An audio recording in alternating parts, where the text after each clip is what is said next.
69 years old, built everything from nothing, raised my daughter with blood, sweat, and silence. At her wedding in front of 900 polished elites, her new father-in-law threw ice water in my face. The music died. The room froze. Water ran down my collar. I didn't flinch. I stood, wiped my eyes, and looked straight at him. "Do you even know who you just humiliated?" His smile collapsed.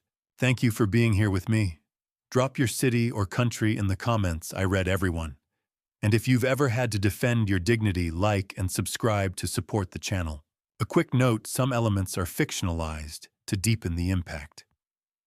Any resemblance to real people or places is unintentional, but the lesson behind it matters. I was seated at table 84, exiled to a dim corner of the grand ballroom, beside the swinging kitchen doors. Each time a waiter burst through carrying a polished silver tray, the heavy wooden door knocked against the back of my chair, as if reminding me exactly where I belonged in that glittering hierarchy. I did not complain. I simply sat there in silence, watching my daughter Arabella drift across the dance floor in her custom silk gown. Under the massive chandelier, its crystals scattering light like shattered diamonds, she looked radiant, untouchable, as though she had finally stepped into the world she believed she deserved. My tuxedo was rented and slightly too tight across the shoulders. The stiff fabric pressed against muscles built from decades of labor no one in that room respected. My hands rough and scarred from years of work, they assumed was ordinary construction, rested quietly on a table covered in plain white cloth. Every other table shimmered in imported silk and gold-threaded runners. Apparently, the father of the bride did not qualify for the upgrade. Before I heard his voice, I smelled him an overpowering mix of $100 scotch and expensive cologne. Edmund Beaumont, the groom's father, appeared at my table like a storm cloud dressed in tailored arrogance. He swayed slightly, his posture loose with liquor and superiority, staring down at me as though I were something that had spilled onto his polished marble floor. He did not extend a hand. He did not offer even a courtesy nod. His eyes lingered on the frayed cuffs of my rented jacket with open disgust. "Strathmore," he said, his tone soaked in contempt. "What are you still doing here? Dinner is finished. We're about to begin the VIP corporate photographs for the financial press." I looked up at him steadily. "I'm waiting for the father-daughter dance, Edmund. It's customary for the bride's father to remain until the end of his daughter's wedding." His laugh exploded harshly through the surrounding tables, sharp and performative. Heads turned. Wealthy guests leaned closer, eager for entertainment. "The father of the bride," he repeated mockingly, raising his voice so the surrounding executives and politicians could hear. "Take a good look around you, old man. Do you see anyone here who looks like you? Real estate moguls, senators, CEOs, and then there's you, a retired nobody in a discount suit. You're ruining the aesthetic of my family's legacy simply by breathing in this room. I want you gone before the photographers swing their lenses this direction." A slow heat ignited in my chest. He spoke of legacy as though it were built on champagne and headlines. The irony pressed against my ribs. Through the grueling years, Arabella believed I was simply pouring concrete and patching drywall. I had quietly paid every cent of her Ivy League tuition in full. No loans, no debt, no shortcuts. Just yesterday, when Arabella called me in tears because Edmund refused to cover the $50,000 floral arrangement, too extravagant for his budget. He had claimed I wrote the check without hesitation. The very orchids he stood beside, now towering and fragrant, were purchased by the hands he dismissed as common. Before I could respond, I saw Arabella approaching. My heart lifted instinctively. She gathered the layers of her gown and hurried toward our corner. I offered her a small, reassuring smile, expecting her to intervene to correct the humiliation unfolding in front of half the city's elite. Instead, she stopped in front of me and avoided my eyes. "Dad, please just go," she whispered, her voice tight with embarrassment. "You're making Edmund uncomfortable and Brad is getting upset. Just call a cab. We'll talk later." The words struck deeper than any insult Edmund had thrown. I stared at her, at the girl I had raised alone after her mother passed away, when she was barely old enough to tie her own shoes. I remembered late nights at the kitchen table helping her with algebra weekends, spent working overtime so she could attend private tutoring sessions, and birthdays when I quietly skipped buying myself anything so she could have more. And now, on the most important day of her life, my presence was an inconvenience. "I'm not leaving, Arabella," I said softly but firmly. "I'm your father. I have every right to be here." Edmund's hand slammed down on the table so hard, the silverware rattled violently. "You have no rights here, you pathetic old fool." He spat his face, flushing crimson. "You contributed nothing to this union. My son is elevating your daughter from the dirt she came from. You will walk out right now, or I will have my security escort you through the service elevator like the help." I stood slowly. I was 5 inches taller than him, and despite my age, my shoulders remained broad and solid from a lifetime of discipline. I did not shout. I did not curse. But there was steel in my voice. "You will not touch me, Edmund. And you will not speak to me like that again." His eyes widened, shocked that someone he considered beneath him would dare defy him publicly. Men like Edmund thrived on obedience. Disobedience unsettled them. In a sudden surge of blind, intoxicated rage, he reached across a nearby table, seized a heavy crystal glass filled with ice water, and hurled it directly into my face. The crack of ice striking my cheekbone echoed sharply. Freezing water cascaded down my hair, soaking my collar, and bleeding into the thin fabric of my rented shirt. The chill bit into my skin. The jazz band stopped mid-note. An oppressive silence fell across the ballroom. 900 high society guests turned in unison to witness the spectacle of a drenched old man standing in a forgotten corner. I remained perfectly still. The icy water burned my eyes, but I refused to blink. I slowly wiped my face with the back of my calloused hand and looked beyond Edmund. I looked at Arabella. My daughter, my only child, met my gaze for a brief second. In her eyes I searched for outrage, for loyalty, for something. Instead, she turned away. She gathered her gown and walked back into the sea of whispering executives, disappearing among them, as though she had never known me at all. Something deep inside my chest shifted in that moment. Not shattered, not exploded, but hardened. The water dripping from my jacket was cold, but her silence was colder. She left me standing there. In that single silent moment, something deep inside my chest tore clean in two. The sharp, unbearable ache of a father's heartbreak did not explode outward in tears or rage. It hardened. It compressed. It crystallized into something cold, dense, and utterly merciless.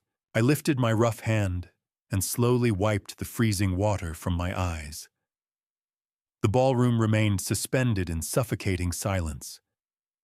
900 witnesses, crystal chandeliers, silk gowns, imported suits, and in the center of it all, a drenched old man. I looked directly at Edmund Beaumont. His chest rose and fell with arrogant satisfaction. He believed he had won. He believed he had just put a peasant in his place. "Do you really know who you just insulted?" I asked quietly. My voice was calm, almost gentle, but it cut cleanly through the still air. Edmund smirked, though I caught at the faint flicker in his eyes. A brief, involuntary pulse of uncertainty. "Just a broke old man who doesn't know his place," he replied. I did not argue. I did not defend myself. I did not lower myself to his level. I simply turned around and walked away. My back remained perfectly straight as I crossed the marble floor. I felt the weight of hundreds of stares pressing into my spine, some mocking, some curious, some uncomfortable. I did not slow down. I did not look back. The heavy glass doors of the luxury hotel opened, and humid night air wrapped around me like a damp curtain. The sounds of laughter and distant music faded behind me, as if the entire evening had already become irrelevant. The valet hurried forward and brought my rusted 2004 pickup truck around to the entrance. It looked almost absurd among the polished foreign sports cars and sleek black luxury sedans lined up beneath the golden lights. I walked to it without hesitation. The torn leather seat groaned beneath me as I climbed in. I shut the door, sealing myself inside the dim, quiet cabin. For a moment, I just sat there staring through the cracked windshield at the glowing hotel entrance. Then I turned the key. The engine sputtered before catching. At that exact moment, my phone buzzed violently in my pocket. For the briefest second, something human stirred in me. Perhaps Arabella had come to her senses. Perhaps there was an apology waiting late, desperate, ashamed. I pulled the phone out and looked at the screen. It wasn't her.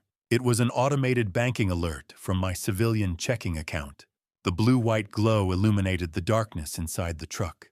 Insufficient funds. I stared at the words, reading them twice, as if they might rearrange themselves into something else. That account held exactly $100,000, the full amount Arabella believed to be my modest retirement savings, the money she thought I would stretch carefully for the remainder of my life. I tapped the notification.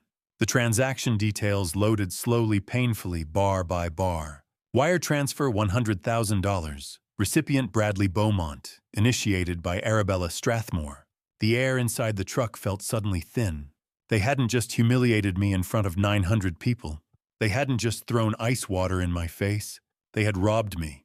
The cold sting on my skin from the water was nothing compared to the deeper, more brutal chill settling in my chest. My own daughter had emptied her father's survival fund, drained it completely, and handed it to the very family that had just treated me like disposable trash. I put the phone down. I drove home in silence. No radio. No heater. My soaked clothes clung to me cold and heavy, but I did not adjust the temperature. I did not need comfort. The streets passed in a blur of dim streetlights and darkened houses. When I pulled into my cracked concrete driveway, the house looked exactly as it always had, modest, quiet, unremarkable. The porch steps creaked beneath my weight as I climbed them. I unlocked the door and stepped inside. Darkness greeted me. I did not turn on the overhead lights. I walked directly into the small, aging kitchen and sat down at the scratched wooden dining table. A single street lamp outside filtered through the thin curtains, casting long, distorted shadows across the worn linoleum floor. The house felt still, hollow. I opened my old laptop. The screen flickered to life, its glow harsh against the darkness. I logged into the bank portal without hesitation. My fingers moved steadily, mechanically. The ledger appeared. Balance $0. The number looked almost theatrical. A cruel punchline.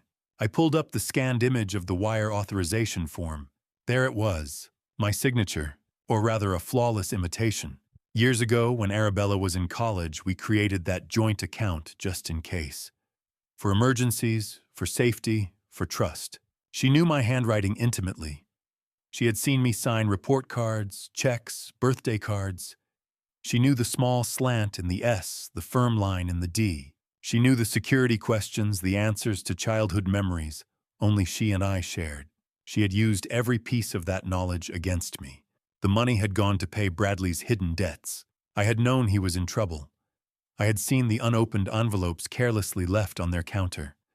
I had noticed the hushed phone calls he stepped outside to take, the subtle sweat on his brow whenever finances were mentioned. But I never imagined this. I never imagined my daughter would forge my name and drain what she believed was my last dollar, all to rescue a man whose family bragged publicly about their supposed millions. A normal father would have collapsed. A normal 69-year-old man who had just lost his entire retirement fund would have picked up the phone, called the police, shouted through tears about betrayal. I did none of that. I did not cry. I did not panic. Instead, something else took hold. A strange, heavy calm settled over me. Not peace, not acceptance. Something colder, something sharper. The man who had raised Arabella, the endlessly patient father in faded flannel, who forgave every mistake, who lived small on purpose, who believed love meant sacrifice, died quietly at that kitchen table. And in his place, something else began to rise. I pushed my chair back from the kitchen table and walked down the narrow hallway into my small, dust-covered home office. The room smelled faintly of old paper and cedarwood. It looked ordinary, outdated desk filing cabinet, faded blinds. But nothing in that house was ever as simple as it appeared. I stepped toward the heavy oak bookshelf against the far wall and wrapped my hands around its edges. With a slow, deliberate motion, I shifted it aside. The wood scraped softly across the floor, revealing a small patch of carpet that looked slightly more worn than the rest. I bent down and pulled the carpet back. Beneath it lay a heavy steel floor, safe embedded deep into the concrete foundation of the house. It was industrial-grade, unmarked, and completely invisible unless you knew precisely where to look. I crouched and spun the dial. 32 left, 14 right, 58. The tumblers aligned with a muted metallic click. I pulled the door open. Inside, there was no cash stacked in neat bundles, no gold bars, no photographs of a happier life. There was only a single, sleek, black encrypted burner phone and a thick, leather-bound dossier. I picked up the phone first. It had not been powered on in 5 years. I pressed the button and waited as the screen illuminated the secure operating system booting up. It connected to a highly protected private network that very few people in the world even knew existed. I entered a number from memory, one that only one other human being possessed. It rang exactly once. Strathmore. The voice was crisp, sharp, alert. Jonathan Reed, my corporate estate attorney. In certain financial circles, he was known as a shark. A man who dismantled multinational corporations before breakfast and called it administrative housekeeping. Jonathan, I said evenly, it's time. There was a brief pause. Are you certain, Silas? He asked. You've maintained the civilian facade for over a decade. If we move forward, the camouflage disappears completely. I glanced down at my wrinkled, damp shirt. The cheap fabric still clung faintly to my skin from the ice water. The camouflage was a catastrophic miscalculation, I replied. I wanted my daughter to understand the dignity of hard work.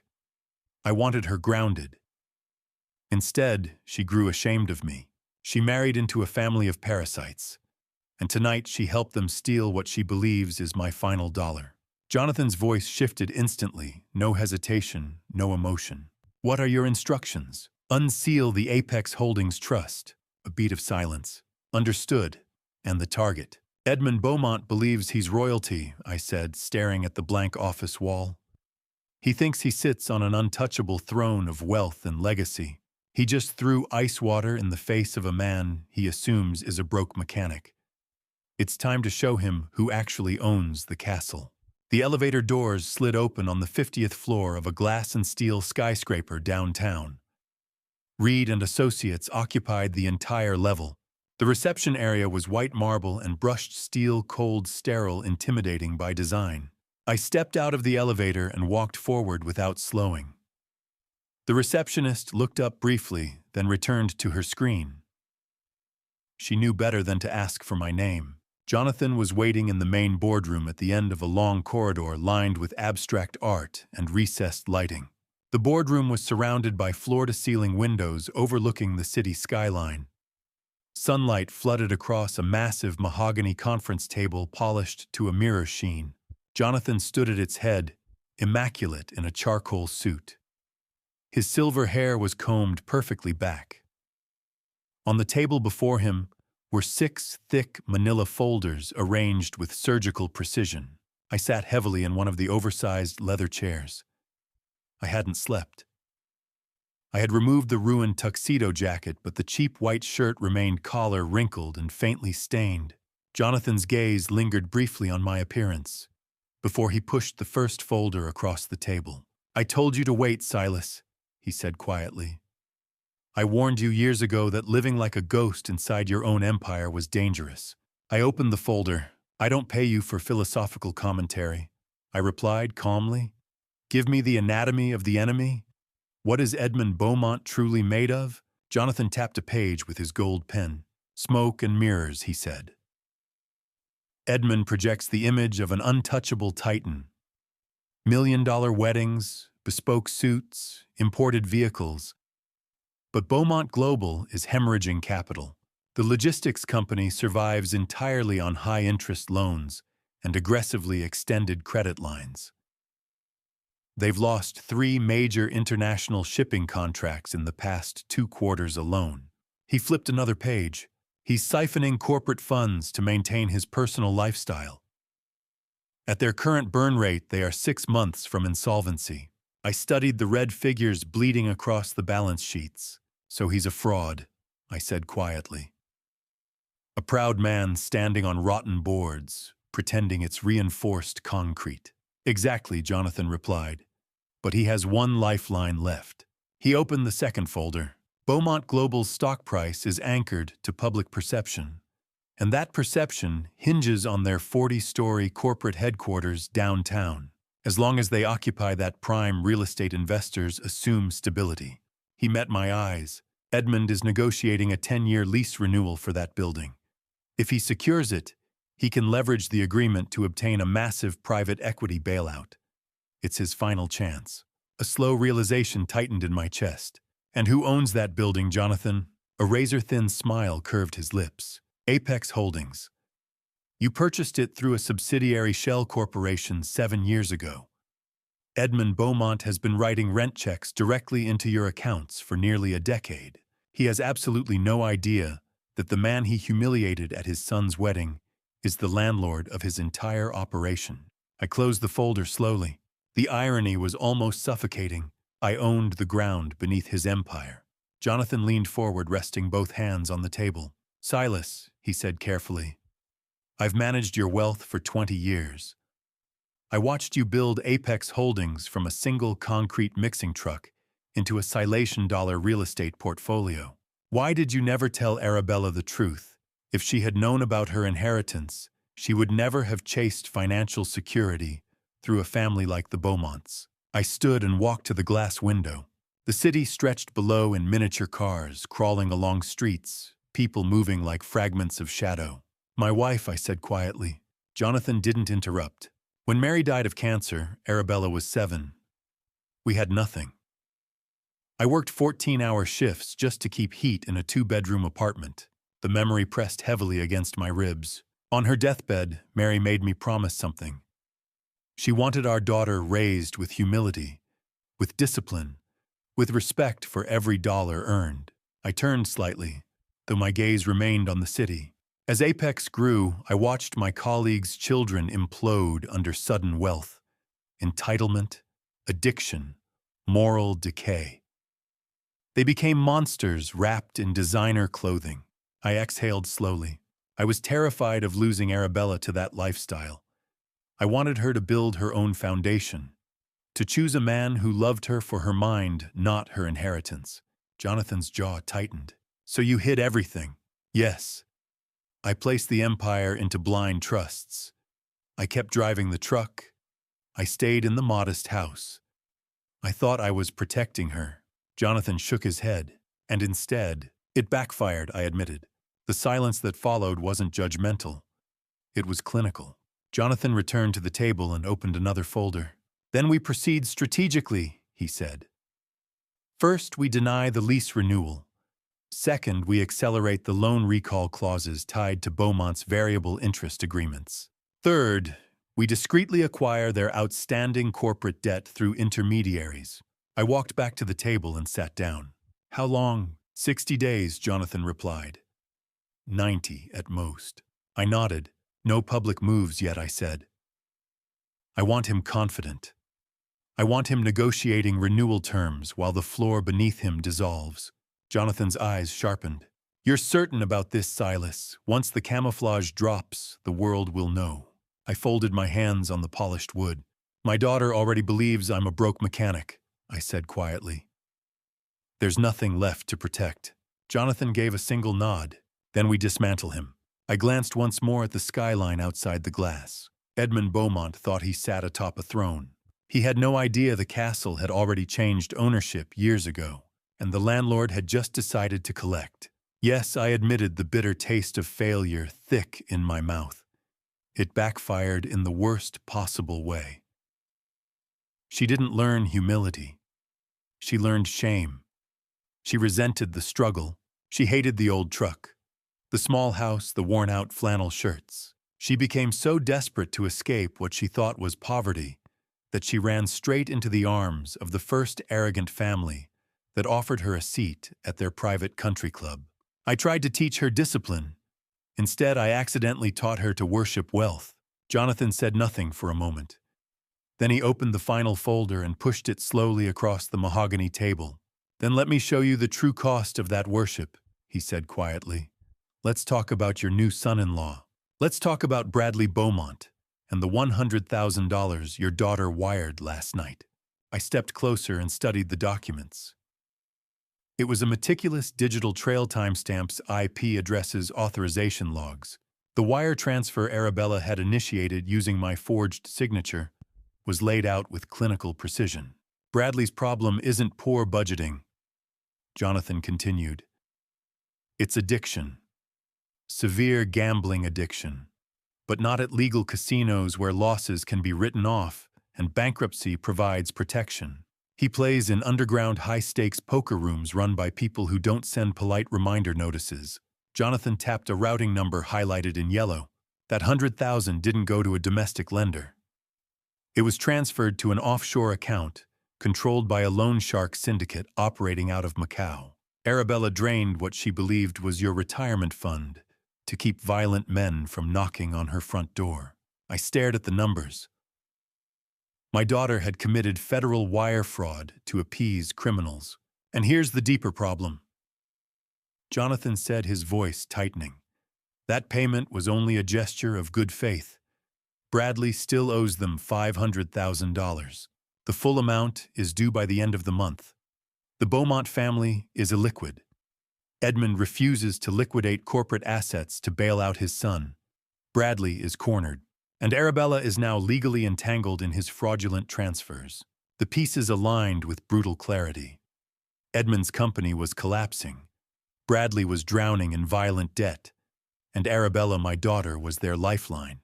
Jonathan closed the folder. "We can end Edmund right now," he said. "Terminate the lease renewal, evict Beaumont Global in 30 days, and watch the stock collapse. But if we trigger that chain reaction, Bradley will fall hard, and he'll take Arabella with him. The fraud alone could send her to prison for a decade." The room was silent. I thought about the ice water, about the wedding guests, about Arabella's silk dress as she turned her back on me. "I want you to buy Bradley's debt," I said finally. "Contact the Macau syndicate. Offer a 10% premium. I want Apex Holdings to own every dollar he owes." Jonathan's eyes sharpened. "And Edmund's lease?" "Deny it," I said. "But don't inform them yet. Let him celebrate. Let him plan a corporate victory gala. Then we pull the foundation out in front of everyone." Jonathan nodded once. "They'll hang themselves," he murmured. Later that morning, I drove my rusted 2004 pickup through the wrought iron gates of the Beaumont estate. The lawns were immaculate. Marble fountains gleamed beneath the sun. The stone facade screamed inherited wealth. Hours earlier, I would have felt small here. Now I saw debt disguised as elegance. I parked behind a new imported sports car. From the passenger seat, I lifted a dusty cardboard box filled with Arabella's childhood photo albums. Missing front teeth. Graduation cap. Ice cream on our old porch. It was perfect camouflage. I walked up the stone steps and pressed the illuminated doorbell. After a pause, the heavy oak door opened. Edmund stood there in a silk robe holding a crystal glass of morning bourbon.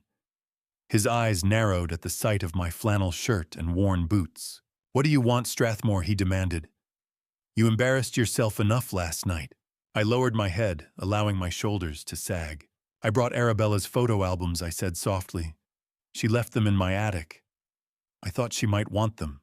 Edmund sneered and stepped aside reluctantly. "Leave them on the table. Don't touch anything else." I walked into the cavernous living room. High ceilings, Italian leather furniture, crystal chandelier. Bradley lounged on the sofa in designer golf attire. My gaze went straight to his wrist. A brand new, solid gold luxury watch gleamed in the sunlight. $40,000 easily. I recognized the model instantly. Before entering, I had activated the high-definition recorder on the encrypted phone in my pocket. Every word now mattered. "That's a beautiful watch, Bradley," I said quietly. "Did you buy it with the 100,000 you and Arabella took from my account?" Bradley laughed. Loud. Hollow. He rose and approached me, admiring his wrist. "It's a wedding gift to myself," he said. "Think of it as your contribution to your daughter's upgraded life. She's a Beaumont now. Your little savings finally did something useful." I forced my eyes downward, masking the rage rising in my chest. "Arabella forged my signature," I said softly. "That's federal wire fraud. Why did you push her into that?" Bradley poured himself a drink from a crystal decanter, entirely at ease. "I didn't push her," he replied lazily. "She volunteered. She understands loyalty now. Something you never taught her." "Loyalty?" I asked. "To family," he said, smirking. "She chose the right one." I looked up at him slowly. "She committed a felony." He shrugged. "You're not going to report her. You're too weak for that." Edmund re-entered the room, irritation visible. "This conversation is over," he snapped. "Take your memories and leave." Bradley sipped his drink. "Actually," he added casually, "you should be grateful. That payment bought us time." "How much time?" I asked. Bradley's smirk faltered for half a second. "Enough," he said. "Enough for what I pressed gently." "For me to handle it," he replied sharply. "With what money?" I asked. Silence. Edmund's eyes narrowed. "Strathmore," he warned. I kept my voice fragile. "You owe more, don't you?" Bradley's jaw tightened. 500,000, he muttered before he could stop himself. The recorder captured every syllable. "And if you don't pay?" I asked quietly. Bradley laughed again, but it sounded thinner. "I will." "How?" "Don't worry about it." Edmund stepped closer. "Get out." I lifted the box of photo albums and walked toward the door. At the threshold, I paused. "For what it's worth," I said softly. "I hope she understands what she's tied to." Edmund scoffed. "She understands perfectly." I stepped outside into the sunlight. The door closed behind me. As I walked to my truck, I felt no anger, no humiliation, only clarity. Inside my pocket, the recording continued until I pressed stop. Bradley had confirmed the debt, confirmed the fraud, confirmed the desperation. They believed they had taken everything from me.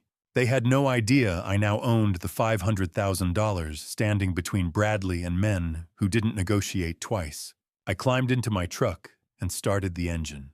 For the first time since the wedding, I allowed myself a small, cold smile.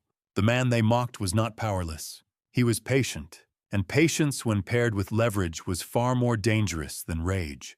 "I didn't make her do anything," Strathmore Bradley said smugly, swirling the amber liquid in his crystal glass before taking a slow sip. "Arabella is intelligent. She knew I had a few aggressive creditors pressing me over some unfortunate investments. She also knew my father's wealth is currently tied up in corporate assets, so she proposed a temporary solution. We tapped into your little emergency fund, a bit of creative accounting. She signed the withdrawal authorization, the money disappeared offshore, and that's the end of it. You will never see that money again. I suggest you return to your tiny house and pretend you never had a daughter." His words carried no hesitation, no flicker of remorse. He spoke as though confessing to rearranging furniture. Edmund stepped into the living room, irritation etched across his face. He pointed firmly toward the front door. "You heard my son," he said sharply. "Your money is gone. And frankly, you should consider it repayment for us taking your daughter off your hands. You're irrelevant to this family now. Leave the albums and get off my property before I have you removed for trespassing." I lowered my head slightly, allowing my shoulders to sag in convincing defeat. Every movement deliberate, every breath controlled. Without protest, I turned toward the hallway and began walking toward the grand foyer. I dragged my boots just enough to sell the illusion of a broken man retreating from humiliation. But as I passed Edmund's expansive mahogany study, the door stood slightly open. I glanced inside. Spread across the pristine leather desk were 3 thick stacks of legal documents. Even from several feet away, my trained eyes immediately recognized the bright red stamps screaming across the top pages. Notice of default and intent to foreclose. Final warning. The letters were bold, aggressive, unmistakable. I did not pause. I did not allow my steps to change rhythm. I continued down the hallway as though I had seen nothing. Jonathan had been correct. The Beaumonts were drowning. They occupied a mansion, likely leveraged to its limits. They operated a company hemorrhaging capital. They flaunted luxury watches purchased with stolen money to maintain the illusion of royalty. And Bradley had just openly admitted on a high-definition recording to federal wire fraud, naming my daughter as a willing participant. I stepped through the heavy oak doors and into the bright afternoon light. The air felt different now, clearer. I climbed into my rusted truck and turned the key. I did not feel humiliated. I felt informed. The Beaumonts believed they had crushed a powerless old man. They had no idea the man they mocked held the leverage to legally dismantle their entire world. By the time evening descended, I sat in the leather chair inside Jonathan's private office, the skyline glowing behind floor-to-ceiling windows as city lights flickered on one by one. We had worked for 6 consecutive hours. Layer by layer, we were constructing something precise, something irreversible. Jonathan moved with surgical focus, outlining a web of shell corporations designed to conceal the source of the impending collapse. I'm establishing 3 holding entities, he explained, without looking up. A Delaware firm to acquire Edmund's corporate debt. A London proxy to purchase his outstanding commercial credit lines, and will route Bradley's offshore gambling markers through a Cayman-based private equity shell. His fingers moved swiftly across the keyboard. By the time they realize every creditor is suddenly owned by the same silent entity, the trap will already be closed. I sipped black coffee from a paper cup, the bitterness grounding me. Do it, I said quietly. I want every dollar they owe. I want the paper on their cars, the mortgage on their house, the contracts inside that hollow company. I want control of the air inside their empire. Jonathan nodded once and began placing secure calls. For the first 30 minutes, everything unfolded flawlessly. The Macau syndicate accepted a 10% premium, Jonathan said, as he confirmed the transaction. Violence is messy. Liquid cash is preferable. We now own Bradley's markers. The words carried weight. We now owned Bradley's life. But then Jonathan's typing slowed, stopped. A crease formed between his brows as he stared at a flashing red alert on his terminal. We have a complication, he said, tension sharpening his voice. I leaned forward. Explain. There's another buyer targeting Edmund's corporate debt, he said quickly, pulling up fresh data. A New York vulture capital firm, Vanguard Acquisitions. The name meant something. They specialize in distressed logistics firms, Jonathan continued. They buy toxic debt for pennies, liquidate assets immediately, and exit with profit. He turned the screen toward me. They've just submitted a bulk offer to the primary bank, holding Beaumont's commercial loans. They're attempting to acquire the entire debt portfolio in one sweep. My jaw tightened. If they succeed, Jonathan's expression hardened. Vanguard will dismantle Beaumont Global within days. They'll terminate employees, auction off trucks, liquidate contracts, and push Edmund into structured bankruptcy. I considered that. That's not what we want, I said. Jonathan shook his head. No.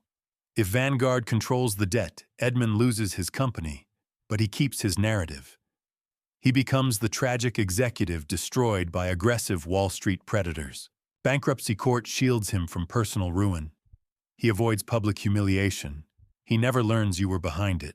The room felt colder. All of this planning, Jonathan added quietly, depends on us controlling the debt. If Vanguard closes first, your leverage disappears. I stood and walked toward the glass window. Below us, traffic flowed like arteries through the city. If Vanguard wins, I asked carefully, can we outbid them? Jonathan exhaled slowly. We can, but it will be expensive. They're offering to buy the portfolio at 60 cents on the dollar. That's aggressive for distressed logistics assets. Offer 70, I said immediately. Jonathan turned toward me. That escalates visibility. Then structure it through the London proxy, I replied. Layer it twice if necessary. He hesitated, You're certain you want to engage in a bidding war? Yes. He studied my face. You're no longer just dismantling a rival Silas. This is becoming personal. It was always personal, I said evenly. Jonathan returned to his desk and began recalculating figures. We'll need immediate liquidity from Apex Holdings Reserve Trust, he muttered. And we'll have to move before markets open tomorrow. Do it, I repeated. His fingers resumed their rapid motion. Minutes passed in tense silence. Finally, Jonathan leaned back. Our counteroffer is submitted. Vanguard will have 12 hours to respond. And if they escalate, we escalate further. I nodded. The trap could not merely snap shut. It had to close with precision. I returned to my seat and folded my hands together. Edmund believed he stood at the edge of victory. He was planning a gala to celebrate his lease renewal, unaware the renewal was already denied. Bradley believed his debt problem was temporarily solved, unaware the debt now belonged to me. And now a third predator had entered the field. Vanguard sought profit. I sought accountability. Jonathan looked up from his screen. If we win this, Edmund doesn't just lose his company, he said quietly. He loses control of the story. That's the point, I replied. Outside, the skyline shimmered in artificial light. For years, I had lived quietly beneath the surface, invisible. Tonight, the invisible man was bidding for control of a collapsing empire. And this time, I would not allow another predator to steal the satisfaction of watching it fall. I felt a surge of cold anger. Edmund Beaumont was not going to escape into the comfort of a standard bankruptcy. He was not going to get a quiet exit. He had publicly humiliated me. His son had manipulated my daughter into stealing my life savings. I was not going to let a faceless New York firm steal my execution. Counter their bid. I ordered, my voice dropping to a dangerously low pitch. Jonathan hesitated. Silas Vanguard offered $12 million for the debt portfolio. The portfolio itself is barely worth $8 million in actual recoverable assets. If we outbid them, you will be intentionally losing millions of dollars just to secure the rights to destroy this man. It is a terrible financial move. I looked at the brilliant city skyline. I remembered the freezing shock of the ice water hitting my face. I remembered the absolute silence of the 900 guests. I remembered the agonizing sight of Arabella turning her back on me. I did not build a billion-dollar empire to worry about a few $1,000,000, Jonathan, I said smoothly. I built it so I would never have to bow to men like Edmund Beaumont. Offer $15 million right now. Jonathan swallowed hard, realizing the absolute depths of my resolve. He nodded, once his fingers flying across the keyboard as he drafted the counteroffer. He submitted the bid directly to the primary bank. The room fell completely silent. The only sound was the low hum of the air conditioning. We waited. 5 minutes felt like 5 agonizing years. If Vanguard countered again, we would be locked in a blind bidding war that could draw unwanted media attention and expose my identity too early. Then Jonathan's phone rang. He picked it up, listened for 10 seconds, and hung up. He let out a long breath and leaned back in his chair. The bank accepted our offer. Jonathan said, a faint smile touching the corners of his mouth. Vanguard backed down. The premium was too high for their profit margins. It is done, Silas. The Delaware Shell Company now officially holds every single note of Edmund Beaumont's corporate debt. You own the company. You own his son. You hold all the cards. I stood up from the leather chair. Keep the transfer absolutely quiet, I instructed. I do not want Edmund to know his loans have been sold until I am standing directly in front of him. I left the high-rise building and drove my rusted truck back to my quiet, dark neighborhood. The sheer weight of what I had just accomplished settled heavily on my shoulders. I held the absolute power to wipe an entire wealthy family off the map. It was a terrifying amount of control, but my conscience was completely clear. They had dug this grave with their own overwhelming arrogance and endless greed. I was simply the man buying the dirt to bury them. The next morning, the sun rose over my small suburban house, casting a warm light over the cracked driveway. I walked out to the rusted mailbox at the end of the street. Inside, amidst the grocery flyers and utility bills, was a thick, heavy envelope. It was made of expensive cream-colored paper, sealed with a prominent gold wax stamp bearing the Beaumont family crest. I walked back into my kitchen, grabbed a small knife, and sliced the heavy envelope open. Inside was a formal, heavily embossed invitation.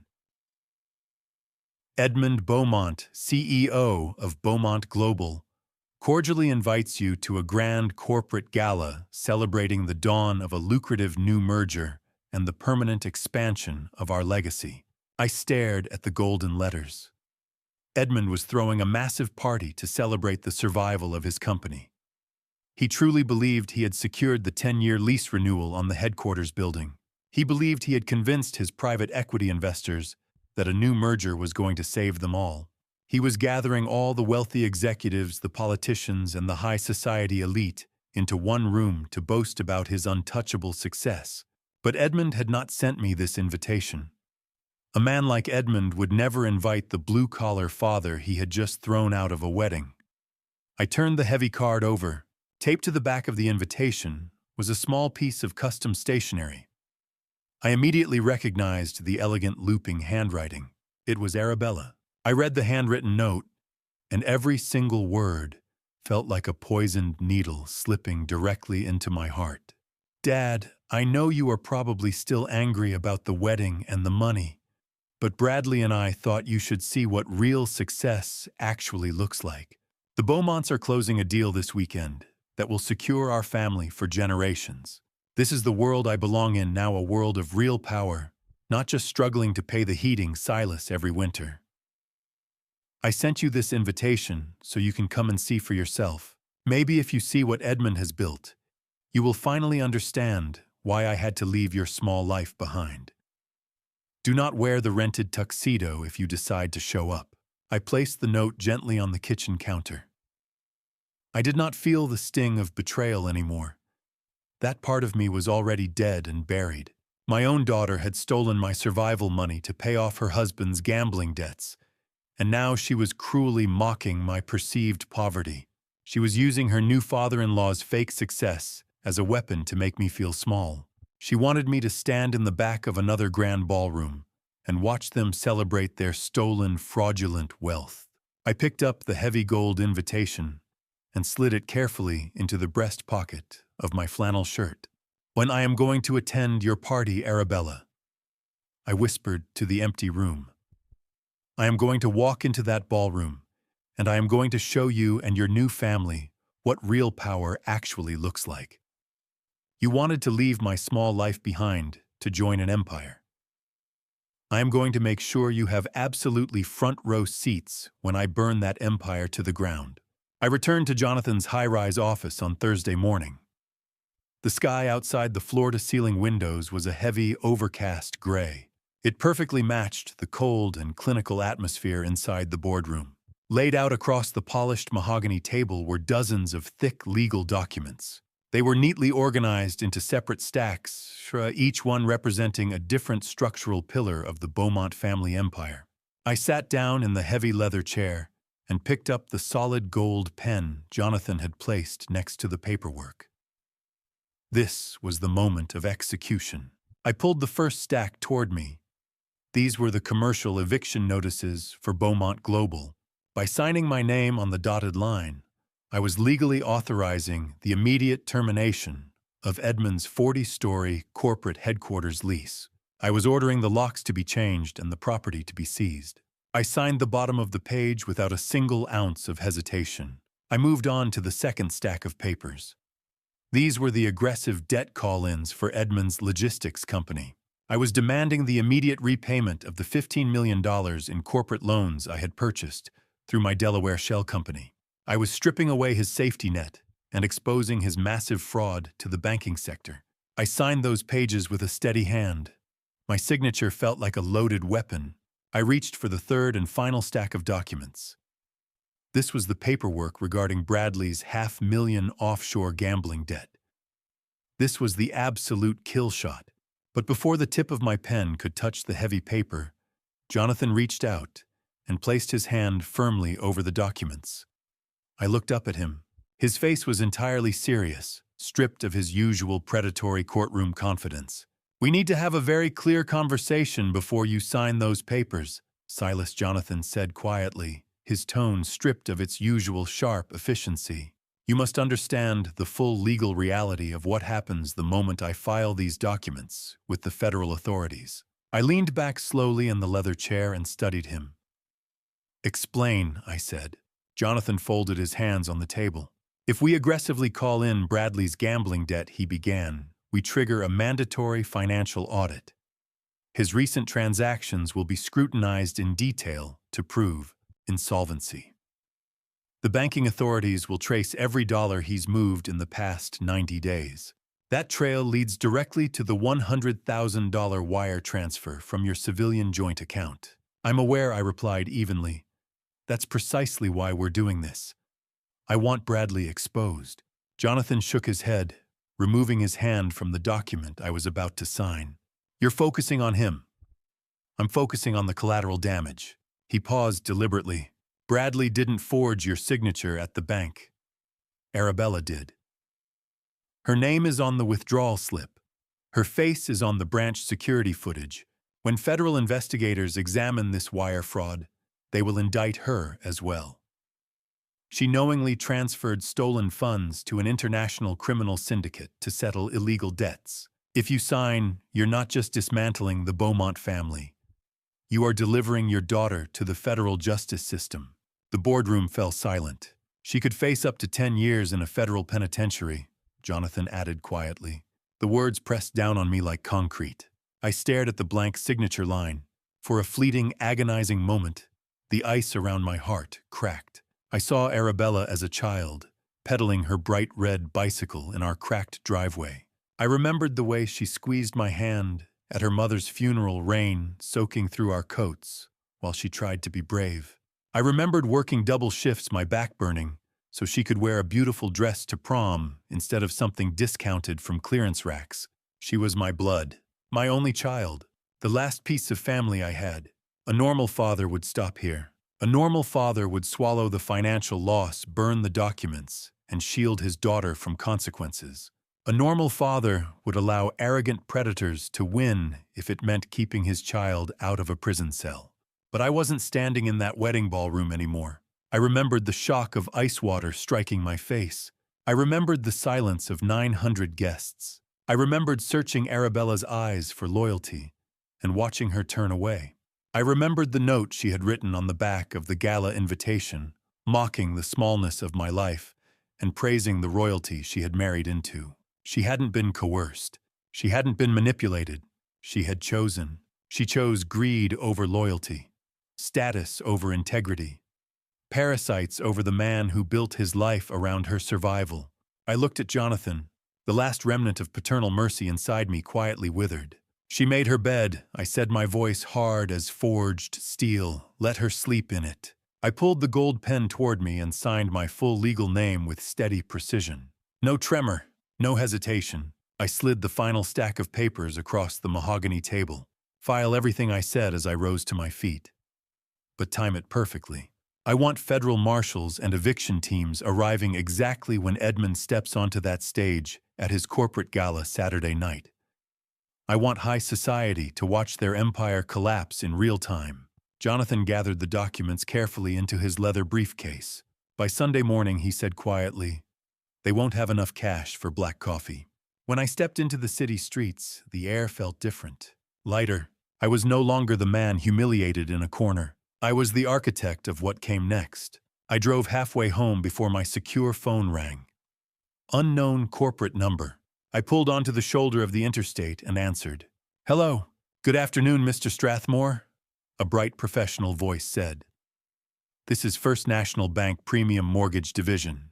We're calling regarding final approval for the $4 million luxury estate being purchased by your daughter Arabella and Bradley Beaumont." I remained still. "Continue. They've listed you as primary financial guarantor. We have documentation stating you are sole beneficiary of a substantial corporate trust securing this mortgage. We need verbal confirmation of your intent to back the loan before releasing funds this afternoon. The audacity nearly made me laugh. They had discovered the trust, forged a letter of credit, leveraged my hidden assets behind my back to purchase a mansion they could never afford. They believed I would remain silent once the funds cleared. I tightened my grip on the steering wheel. "I'm afraid those documents are fraudulent," I said calmly. "I am not backing their mortgage. My daughter and her husband are financially insolvent. In fact, they are under active federal investigation for international wire fraud." Silence. Then a sharp intake of breath. "Sir, are you certain?" the underwriter asked, panic creeping into his tone. "This will trigger immediate default. The escrow will collapse. We will be required to report the forged guarantor documents." "I am absolutely certain," I replied. "Cancel the loan." I ended the call and placed the phone on the passenger seat. The trap was no longer theoretical. It was closing, bone by bone. That evening, I stood in the private fitting room of the most exclusive tailor in the city. Dark polished mahogany walls, imported wool draped along brass racks, the scent of leather and cedar filling the air.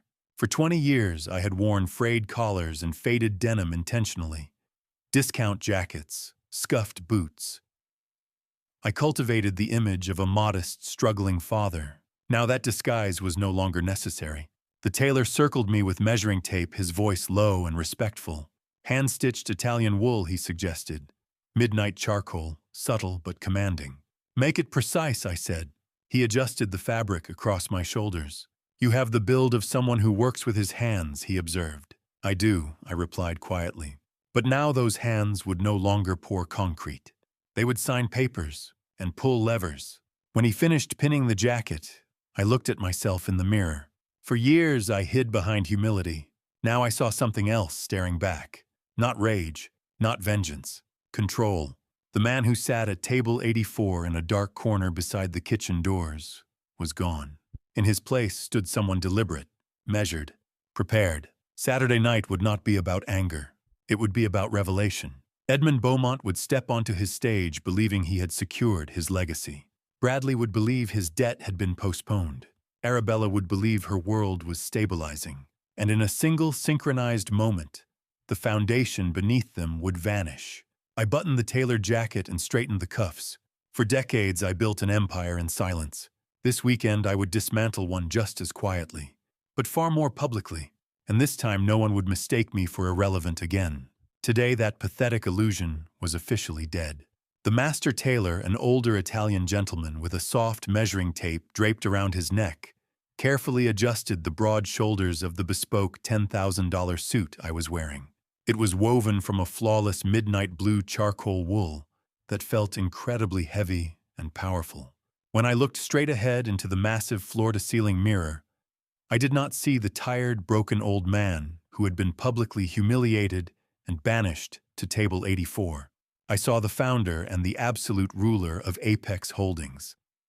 I saw a man who possessed the financial firepower to buy and sell the entire Beaumont family before his morning coffee. The master tailor took a step back and nodded his head with a look of deep professional respect.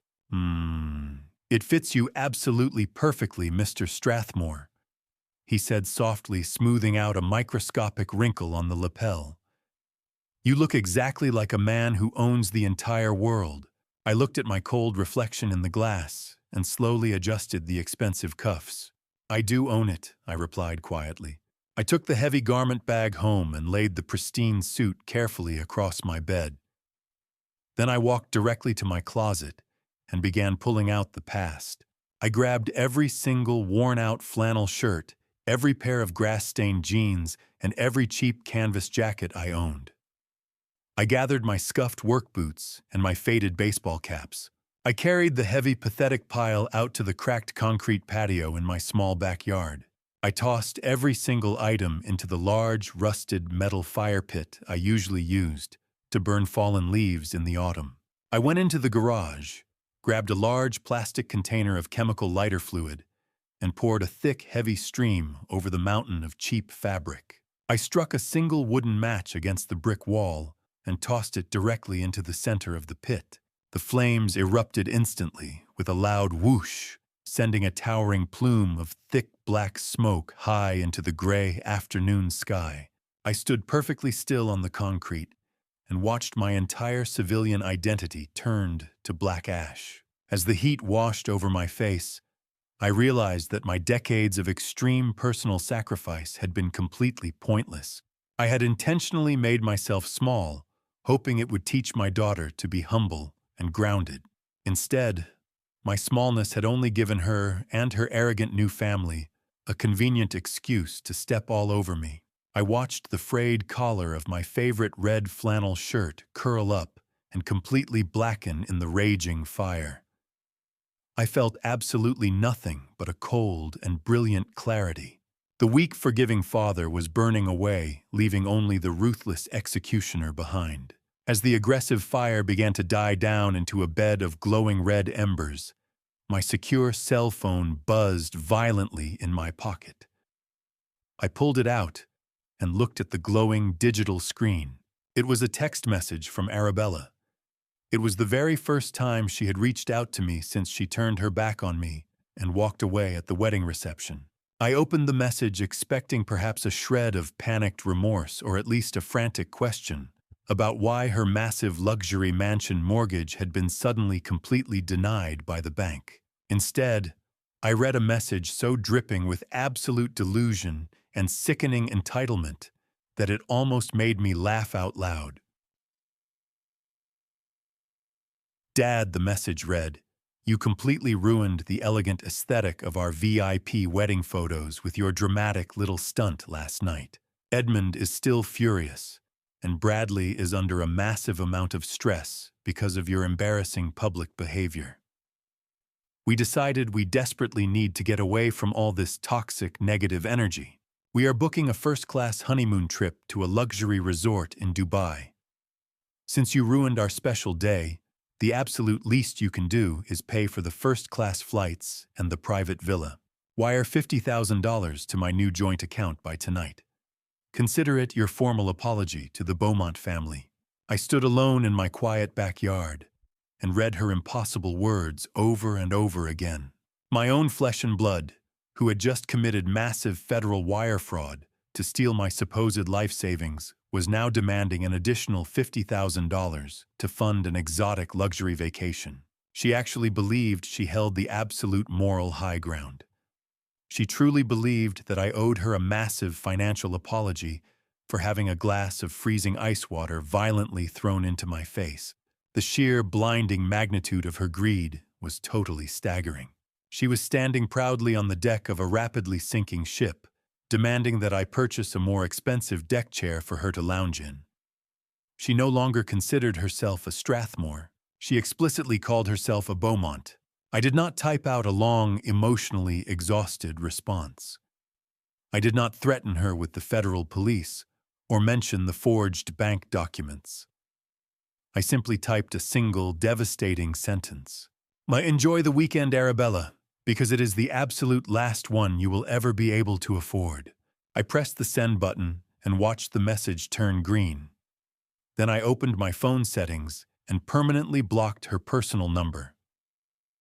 I blocked her social media accounts and her email address. She was completely cut off. She was no longer my beloved daughter. She was simply acceptable collateral damage in the total war she had foolishly helped start. Less than 10 minutes later, the phone rang in my hand. It was Jonathan. His voice was sharp, clipped, and filled with a dark, professional satisfaction. "The board is officially set," he said over the secure line. "I just received the final confirmation from our newly acquired debt collection teams. I authorized the Macau syndicate operatives, who now work legally under our corporate umbrella, to pay a very personal daytime visit to your arrogant new son-in-law." I looked down at the dark smoke rising slowly from the hot fire pit. "Tell me exactly what happened," I said, keeping my voice low and steady. Jonathan chuckled softly, a sound devoid of any real humor. Bradley Beaumont was enjoying a lavish private lunch on the beautiful outdoor terrace of his exclusive country club, he explained. He was drinking incredibly expensive imported champagne and laughing loudly with his wealthy golf friends. Then, three large men, wearing dark tailored suits, walked right past the intimidated country club security guards and stepped onto the private terrace. They walked directly over to Bradley's table and sat down in the empty chairs right across from him. They did not say a single word. They just sat there perfectly still, staring holes through him while they casually drank his expensive scotch on your dime. I pictured Bradley's arrogant face suddenly draining of all its color. "Go on," I said. One of our operatives approached him casually. Jonathan said over the secure line, his tone clinical and precise. He slipped a folded photocopy of Bradley's $500,000 gambling marker onto the glass table in front of him. No threats, no raised voices, just paper. I could almost see it unfolding. Bradley recognized them immediately. Jonathan continued. He went pale, dropped his champagne glass. It shattered across the stone terrace. Every head at the club turned. He stood there frozen for half a second. Then panic took over. He bolted. I closed my eyes briefly listening. He tried to run to his sports car in the valet lot, Jonathan said. But his hands were shaking so badly, he dropped his keys on the grass. He couldn't even pick them up properly. Silas. He knows. He knows the syndicate has found him in broad daylight. He knows the debt is due, and he knows he has no money left to pay it. A slow breath left my lungs. Bradley Beaumont, the arrogant boy who had laughed in my face and flaunted his $40,000 watch, was now running across a suburban golf course like prey sensing a hunter. He had believed himself untouchable. He thought stealing from a quiet old man carried no consequence. Now the violent reality of his recklessness stood inches from him, wearing tailored jackets and polite smiles. "He's terrified," Jonathan added. "Keep the pressure steady," I replied calmly. No violence, no escalation, just presence. Let him run. Let him feel the walls closing. Let him understand there is nowhere left in this city to hide. I ended the call. For a long moment I stood alone in my quiet living room. The past humiliation, betrayal, ice water, laughter felt like ashes. I walked down the hallway, locked the front door, and entered my bedroom. Hanging on the closet door was the midnight blue suit I had commissioned only days earlier. $10,000 worth of hand-stitched wool, tailored to perfection. Tomorrow night, Edmund Beaumont would host his grand corporate gala to celebrate a success that did not exist. Tomorrow night, his illusion would fracture publicly, and I would be dressed appropriately. The following evening, I drove my rusted 2004 pickup into the heart of the financial district. Skyscrapers of steel and glass reflected the fading orange of sunset. The city buzzed with weekend energy laughter echoing from rooftop bars and luxury restaurants. Inside the cab of my truck, silence reigned. I wore the bespoke midnight blue suit. The fabric felt dense, protective, less like clothing, more like armor. For years, I had navigated these same streets in faded flannel and stained denim, deliberately obscuring my wealth beneath the persona of a tired working man. Tonight the mask was gone. I was driving to the 40-story headquarters of Beaumont Global, the building I owned. The grand avenue leading to the entrance had been transformed into a spectacle. Velvet ropes, polished brass stanchions, private security teams, and rows of imported sedans idled patiently beneath bright white lights. Limousines, European sports cars, glossy black SUVs. I did not join the queue. Instead, I guided my battered pickup directly to the front, cutting off a pristine silver Mercedes. A young valet in a crisp red uniform rushed forward, horror flashing across his face. He waved urgently, clearly assuming I had mistaken the location. I placed the truck in park and opened the creaking metal door. When I stepped onto the red carpet, he froze. His eyes moved from the cracked windshield of my truck to the clean lines of my custom suit. The midnight blue fabric caught the floodlights with quiet authority. The contrast confused him. I reached into my pocket, pulled out the keys, and wrapped them in a crisp $100 stylus before placing them in his stunned hand. "Keep it near the front," I said evenly. "I won't be long." He nodded reflexively, still processing the contradiction standing before him. I turned and walked up the carpet. Cameras flashed. Photographers shouted names of corporate executives as they arrived. To them, I was simply another wealthy figure joining the celebration. They did not recognize the face beneath the tailored composure. They did not realize I was the silent landlord of the tower towering above them. The double-glass doors ahead gleamed beneath chandelier light. 4 security guards stood behind a braided velvet rope immovable as statues. Black suits, clear earpieces, professional detachment. I approached without hesitation. The head of security, broad-shouldered, thick-necked, disciplined, raised a hand. "Good evening, sir," he said, scanning the cut of my suit with measured respect. "May I have your last name for verification?" "Strathmore," I replied smoothly. "Silas Strathmore." He scrolled through the digital tablet, paused, scrolled again. His brow furrowed. "I apologize, Mr. Strathmore," he said carefully. "Your name is not listed on the executive guest registry. This is a private corporate event. I'll need you to step aside." I remained still. The air shifted slightly. 2 additional guards moved closer, arms crossing, preparing for removal. Only days earlier, I had stood in a ballroom corner, while men like this treated me as disposable. Tonight I felt nothing. No anger, no insecurity, only control. I reached into my inner jacket pocket and withdrew a sleek black card embossed, understated, unmistakable. The name at the top read, Apex Holdings. The security chief's posture changed the instant he read it. "I believe I said quietly, there's been a misunderstanding." He glanced down at his tablet once more, then back at the card. Recognition dawned slowly. "Sir," he began cautiously, "Apex Holdings is listed as..." The property owner, I finished for him. Silence stretched between us. Behind the glass doors, laughter echoed from the atrium. Edmund Beaumont was likely rehearsing his speech about growth, resilience, and stability. The security chief stepped aside. "Please forgive the oversight, Mr. Strathmore." The velvet rope was lifted. I walked forward without another word. Inside, the atrium glittered with chandeliers and mirrored surfaces. Champagne flutes shimmered beneath ambient lighting. Corporate banners displayed Beaumont Global's logo in confident gold lettering. Executives mingled, investors smiled, photographers adjusted lenses. Everything appeared intact. For now, I moved calmly through the crowd, unnoticed but observant. Across the room, I saw Edmund Beaumont speaking animatedly to a cluster of board members.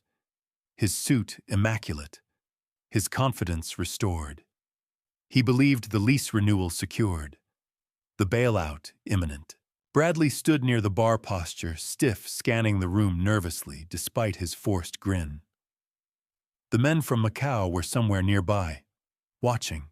The orchestra softened as the lights dimmed slightly. A spotlight illuminated the stage. Edmund stepped toward the podium to applause. "Ladies and gentlemen," he began warmly, "tonight we celebrate not just resilience, but triumph." His voice echoed against marble and glass. I took a step closer to the center of the atrium. Behind me, unseen by most guests, 2 men in dark suits entered quietly through a side corridor. Federal credentials tucked inside their jackets. Outside, discreet corporate eviction teams were positioning themselves in coordination. Jonathan had timed it perfectly. Edmund continued speaking about stability, legacy, and the bright future ahead. I felt no excitement, only inevitability.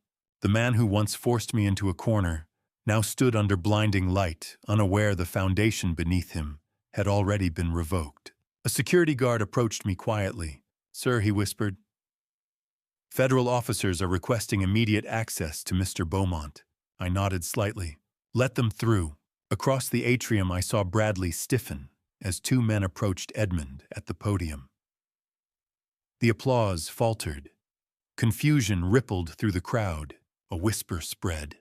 Papers were handed over. Edmund's confident smile flickered. For the first time, uncertainty crossed his face. The red carpet outside still shimmered beneath camera lights. But inside the tower, my tower, the illusion had begun to crack. And this time I did not stand in the shadows. I stood in the open, perfectly composed, as the empire built on arrogance began to fracture under the weight of its own lies. I did not raise my voice to argue. I did not show a single ounce of panic or anger. I slowly reached my right hand inside the breast pocket of my tailored jacket. The 3 guards tensed up immediately, expecting me to pull out a weapon or perhaps a massive bribe. Instead, I pulled out a single, neatly folded piece of heavy legal paper. It was not a weapon, but in this specific environment, it was something infinitely more dangerous. I unfolded the crisp document and handed it calmly over the velvet rope directly to the head of security. I highly suggest you read that document very carefully before you decide to put your hands on me or tell me where I am allowed to stand. I said, my voice dropping to a dangerously low pitch. The massive security chief took the paper from my hand. He looked deeply annoyed at first, clearly thinking I was handing him a fake invitation or a useless business card. But then his eyes scanned the bold black text printed across the top of the page. Certified deed of commercial property ownership. He read the exact address listed on the document. It was the absolute precise address of the 40-story skyscraper we were currently standing in front of. He read the name of the parent holding company, Apex Holdings. And finally, his eyes slowly dragged down to the bottom of the page where he read the name of the sole authorized executive and absolute owner of that holding company, Silas Strathmore. The head of security slowly looked up from the heavy paper. All the blood had completely drained from his face, leaving him looking pale and terrified. He looked at my calm, unblinking eyes, and the devastating reality of the situation crashed down upon him. He realized that he was actively attempting to throw the supreme legal landlord of the entire building out onto the street. He realized that the quiet man standing in front of him possessed the absolute legal authority to fire his entire security firm, cancel the massive corporate event inside, and lock the glass doors of the building forever with a single phone call. "Sir." The security chief stammered, his voice completely cracking, as he handed the heavy document back to me with violently trembling fingers. "I am so incredibly sorry, Mr. Strathmore. Please forgive the total misunderstanding. We had absolutely no idea who you were." He turned violently to his men and aggressively gestured for them to drop the velvet barrier. "Step aside right now," he barked at the confused guards. "Open the main doors immediately." The other guards scrambled in a pure panic to unhook the heavy red rope. They pulled the towering glass doors wide open, bowing their heads slightly as I walked past. I took my legal deed, folded it neatly along the creases, and slipped it safely back into my inside jacket pocket. I did not thank them for their compliance. I simply walked straight past them, leaving the cold night air behind, and stepped directly into the grand marble foyer of my own massive building. The inside of the corporate headquarters was absolutely spectacular. The Beaumont Global Gala was taking place in the massive open-glass atrium on the ground floor. The sheer amount of money Edmund had wasted on this illusion was staggering. Hundreds of wealthy investors, influential politicians, and high society elites were happily mingling under towering exotic floral arrangements and massive crystal chandeliers. Waiters in white coats carried silver trays loaded with incredibly expensive champagne and imported caviar. Soft classical music echoed off the polished marble walls. It was a perfect, flawless picture of absolute corporate royalty and untouched wealth. I stayed in the dark shadows near the back of the massive room, leaning against a cold marble pillar. I quietly observed the fake empire I was about to completely and ruthlessly destroy. I saw wealthy men laughing and shaking hands, completely unaware that the ground they were standing on was about to completely collapse. Before I reveal what happened next at that grand corporate gala, comment the number 84 below if you're still watching the same table they thought I belonged at. Let me know you're still here with me. And just a gentle reminder, the next part of this story includes some dramatized elements for storytelling impact. If that's not your preference, feel free to step away here. The soft, classical music dissolved mid-note. One by one, the warm, ambient lights that bathed the massive glass atrium dimmed into darkness. Conversations quieted instinctively. A single blinding white spotlight sliced through the shadows and fixed itself on the grand stage erected at the far end of the room. The applause began immediately, polite, controlled, reverent. Edmund Beaumont stepped into the light, as if he had been born for it. He wore a flawless, custom tuxedo tailored to perfection. His silver hair was styled immaculately.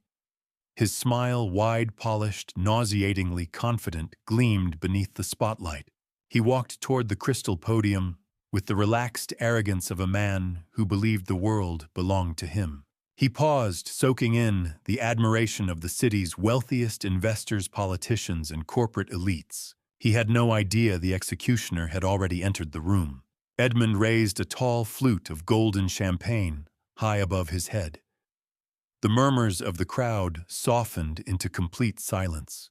"Thank you all for joining us this evening," he began, his voice booming confidently through the overhead speakers. "Tonight is not merely the celebration of a prosperous fiscal year. It marks the dawn of a new era for Beaumont Global." Scattered nods of approval moved through the sea of tuxedos and silk gowns.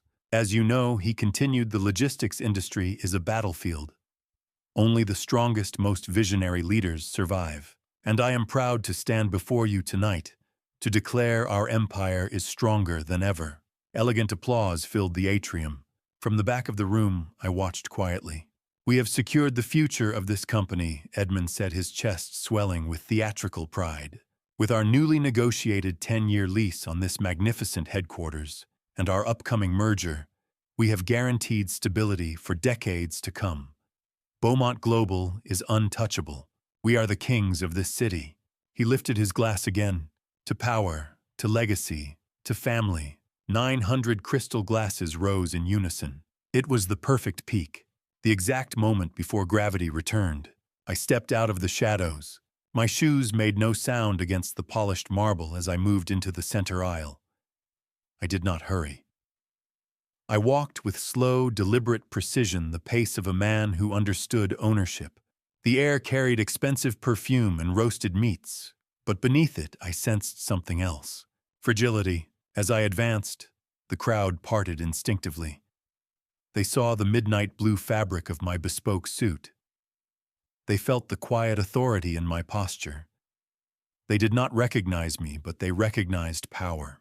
Just days ago, I had stood in a ballroom corner beside kitchen doors, wearing a rented tuxedo that pinched my shoulders. Tonight, the ocean of silk and diamonds divided for me. Edmund took another arrogant sip of champagne, and then his eyes drifted down the aisle. He froze mid-swallow. The crystal glass lowered slowly from his lips. Recognition flickered across his face, followed immediately by confusion. His mind struggled to reconcile the image before him, the broke mechanic from his son's wedding, walking confidently toward his stage in a $10,000 suit. The applause faded into uncertain silence as guests followed his stare. "What is the meaning of this?" Edmund demanded sharply into the microphone. His finger trembled as he pointed toward me. "How did you get in here, Strathmore?" 900 heads turned in synchronized motion. I did not stop walking. "Security!" Edmund barked, his voice cracking slightly. "Remove this man immediately. He's a trespasser. Drag him out." From the side of the atrium, the head of security stepped forward, flanked by 4 imposing guards. Edmund's lips curled into a desperate smile. He anticipated spectacle, humiliation, redemption. Instead, the security chief halted at the edge of the stage. He glanced at Edmund, then he looked at me. He folded his arms across his broad chest and planted his boots firmly into the marble. "We cannot do that, Mr. Beaumont," he said evenly. A ripple of confusion spread through the crowd. Edmund slammed his fist against the crystal podium, knocking over his champagne glass. Sticky liquid spilled across his speech notes. "What do you mean you cannot?" he shouted. "I pay your salary. I am ordering you." The security chief did not flinch. "You no longer pay my salary, sir," he replied calmly. "And I advise you to lower your voice. You are addressing the legal owner of this property." The gasp that swept across the atrium was audible. Edmund staggered back as though struck. His mouth opened, but no words emerged. I reached the base of the stage and ascended the carpeted steps without hesitation. Edmund stood frozen. Sweat gathered at his temples. I stopped in front of him and gently removed the microphone from his unsteady hand. Then I turned toward the audience. 900 of the city's most powerful individuals stared at me in stunned silence. "Good evening," I said smoothly. My voice carried effortlessly through the towering glass chamber. "My name is Silas Strathmore." I paused. Moments ago, Mr. Beaumont announced he secured a 10-year lease on this building to guarantee his company's future. I let the words linger. There is just one problem with that statement. Edmund's breathing grew audible through the microphone he no longer held. The lease renewal, I continued calmly, was denied. A collective murmur rose. "This building is owned by Apex Holdings," I said, allowing the name to settle into their awareness. Apex Holdings has chosen not to extend Beaumont Global's tenancy. The silence thickened. Edmund lunged forward slightly. "That's absurd." I raised a hand. "It is also worth noting," I added, "that Beaumont Global is currently in default on multiple high-interest commercial loans." Across the room, several investors stiffened. "Those loans," I said, "have recently changed hands." Jonathan's legal team moved quietly along the perimeter, distributing sealed envelopes to select board members and financial backers. "I now hold controlling interest in the debt obligations of Beaumont Global." The air seemed to thin. Edmund's face drained of color. "You're lying," he whispered hoarsely. "No," I replied evenly. "I am collecting." At that moment, 2 federal officers approached the side of the stage. Their credentials flashed briefly under the lights. Gasps intensified. Edmund turned toward them, panic finally overtaking arrogance. "What is this?" he stammered. "Mr. Beaumont," one officer announced clearly, "we have documentation regarding corporate fraud and financial misrepresentation requiring immediate review." The applause from minutes earlier felt like a distant memory. Bradley near the bar stood rigid. His gaze darted toward the exits. Outside, eviction notices were already being prepared. Inside, cameras continued flashing, no longer celebratory but ravenous. I stepped slightly aside to allow the officers closer access to Edmund. "This evening was meant to celebrate stability," I said quietly into the microphone. "Instead, it will mark accountability." Edmund looked at me with pure disbelief. "You can't do this," he whispered. "I already have." The orchestra had fallen silent. The champagne glasses lowered slowly. The kings of the city stood exposed beneath unforgiving light. For years I had hidden in plain sight, allowing men like Edmund to mistake humility for weakness. Tonight, there were no shadows left to hide in. The lease was denied, the debt consolidated, the illusion dismantled.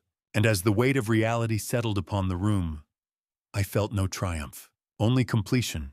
The man who once sat at table 84 had returned not for applause, not for validation, but to correct a balance. And under the harsh white glare of the spotlight, the empire built on arrogance finally began to crumble.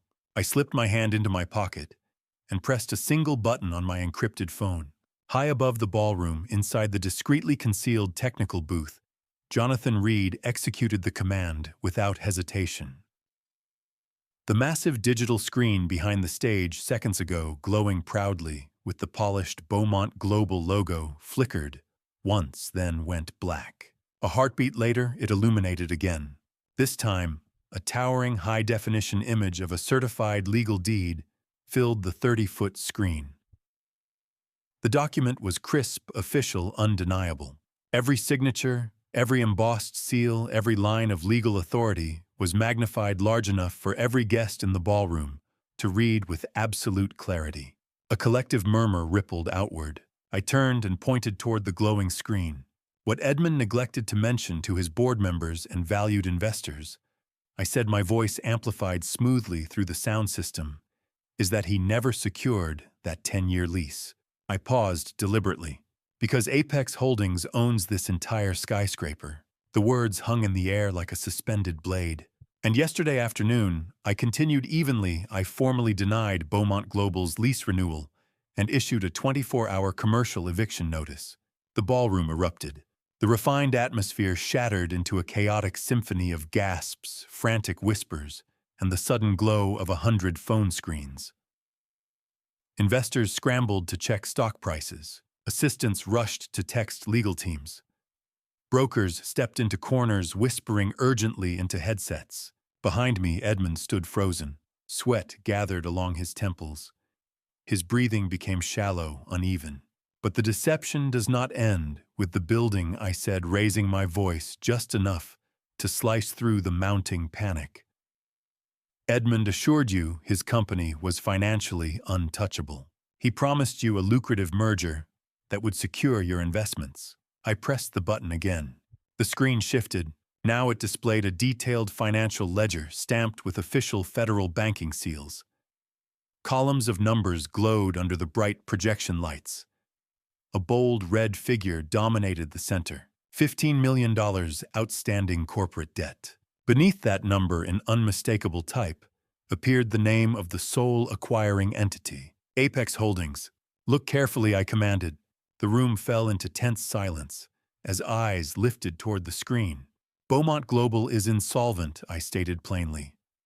"For the past 6 months, it has survived on high-interest loans, fraudulent accounting, and borrowed credibility." A few gasps escaped. "As of yesterday morning," I continued, "Apex Holdings purchased every outstanding loan, every commercial credit line, and every piece of corporate debt attached to this company." I turned slowly to face Edmund. The man who had once radiated theatrical confidence now looked hollow. His tailored tuxedo hung awkwardly on his trembling frame. The spotlight, once flattering, now exposed every bead of sweat and every flicker of fear. "You do not have an empire, Edmund," I said quietly, though the microphone captured each syllable with surgical precision. "You do not have a legacy. You do not even have a place to sit tomorrow morning." The crowd's mood shifted from confusion to fury. These were not sentimental individuals. They were hardened financiers, politicians, power brokers, and they had just realized they'd been deceived. They understood now that Edmund did not own the building. He did not own the assets he had paraded before them. He did not even control the debt strangling his company. I did, and as that realization took hold, the energy in the room darkened. Near the rear glass doors, a sudden commotion broke out. Security personnel shifted positions. Legal representatives began entering quietly, escorted by officers in conservative suits. The execution was no longer theoretical. It was unfolding. I stepped forward, centering myself on the stage while chaos roared below. Edmund's supporters were turning away. Board members were already distancing themselves. Political allies refused eye contact. I raised the microphone again. "You have 24 hours, I announced clearly. The shouting softened just enough for the words to carry. "By 8 o'clock tomorrow evening, private security teams under Apex Holdings authority will permanently secure this building. Every office, every server, every desk and file cabinet within these walls is now collateral against your defaulted debt." Edmund stared at me, his eyes bloodshot. "You may remove your personal belongings," I continued evenly. "Clothing, family photographs, nothing else." The investors' anger intensified. Demands erupted: lawsuits, restitution, emergency board votes. Edmund looked out over the crowd he once commanded. He saw betrayal in their faces. He saw calculation. He saw survival instinct. The politicians who once shook his hand were already retreating. Board members typed furiously, preparing public statements to protect themselves. Advisors moved subtly toward the exits. His kingdom was dissolving in real time, built on vanity, sustained by deception, now collapsing under scrutiny. I lowered the microphone slightly and met his gaze one final time. This was not about revenge. It was about consequence. Edmund's chest rose and fell rapidly beneath his silk lapels. The confidence that once defined him had evaporated completely. He was no longer a titan. He was a debtor.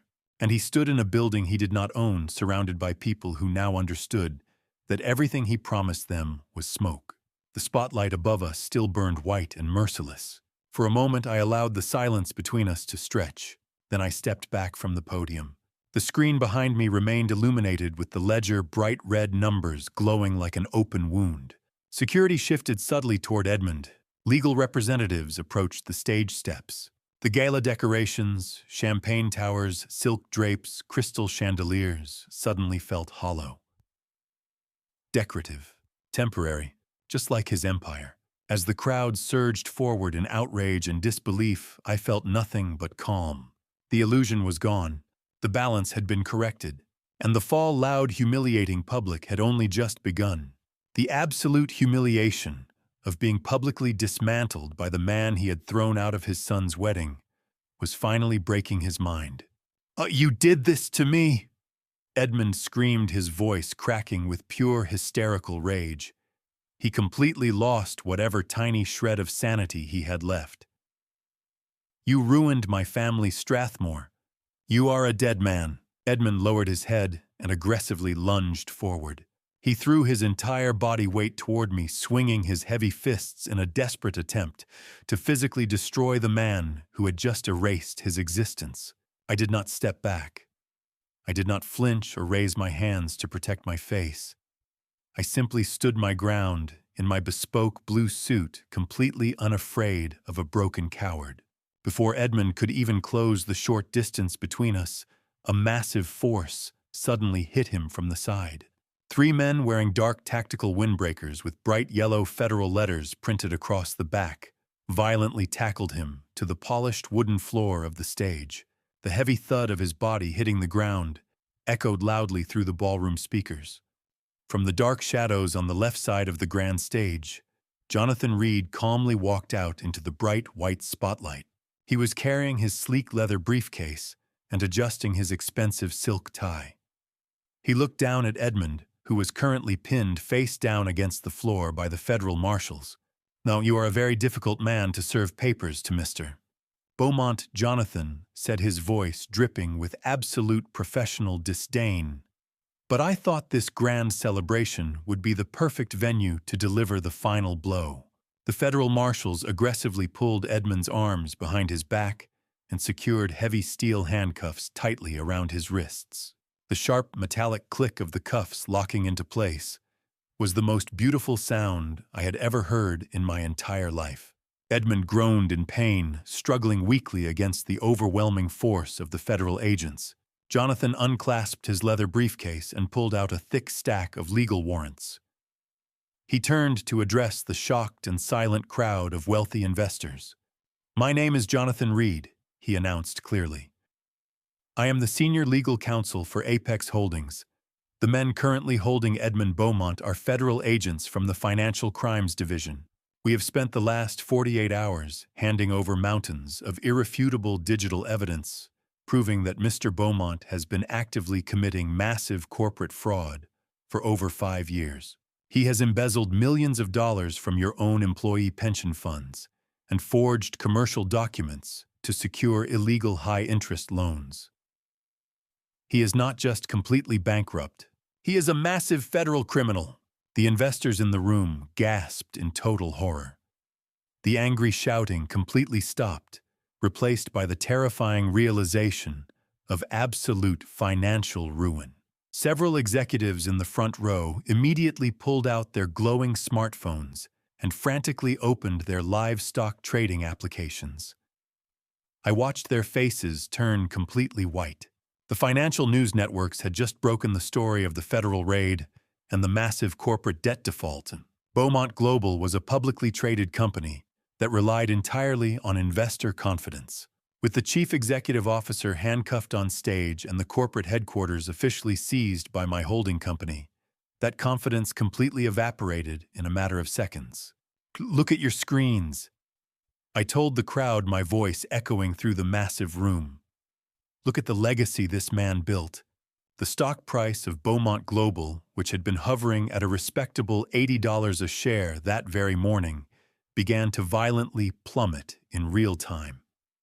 It dropped to $40, then $20, then $10. Panic selling flooded the global market. Within 3 short minutes, the stock completely flatlined at exactly $0. The company was officially completely worthless. Edmund was violently hauled to his feet by the federal marshals. His expensive custom tuxedo was heavily wrinkled and covered in dust from the stage floor. His slick hair hung in sweaty strands across his forehead. He looked absolutely pathetic. He looked like a man who finally realized that he was going to spend the rest of his miserable life locked inside a tiny concrete cell. "Pstia, take him away," Jonathan ordered, waving his hand dismissively. "He is ruining the aesthetic of my client's building."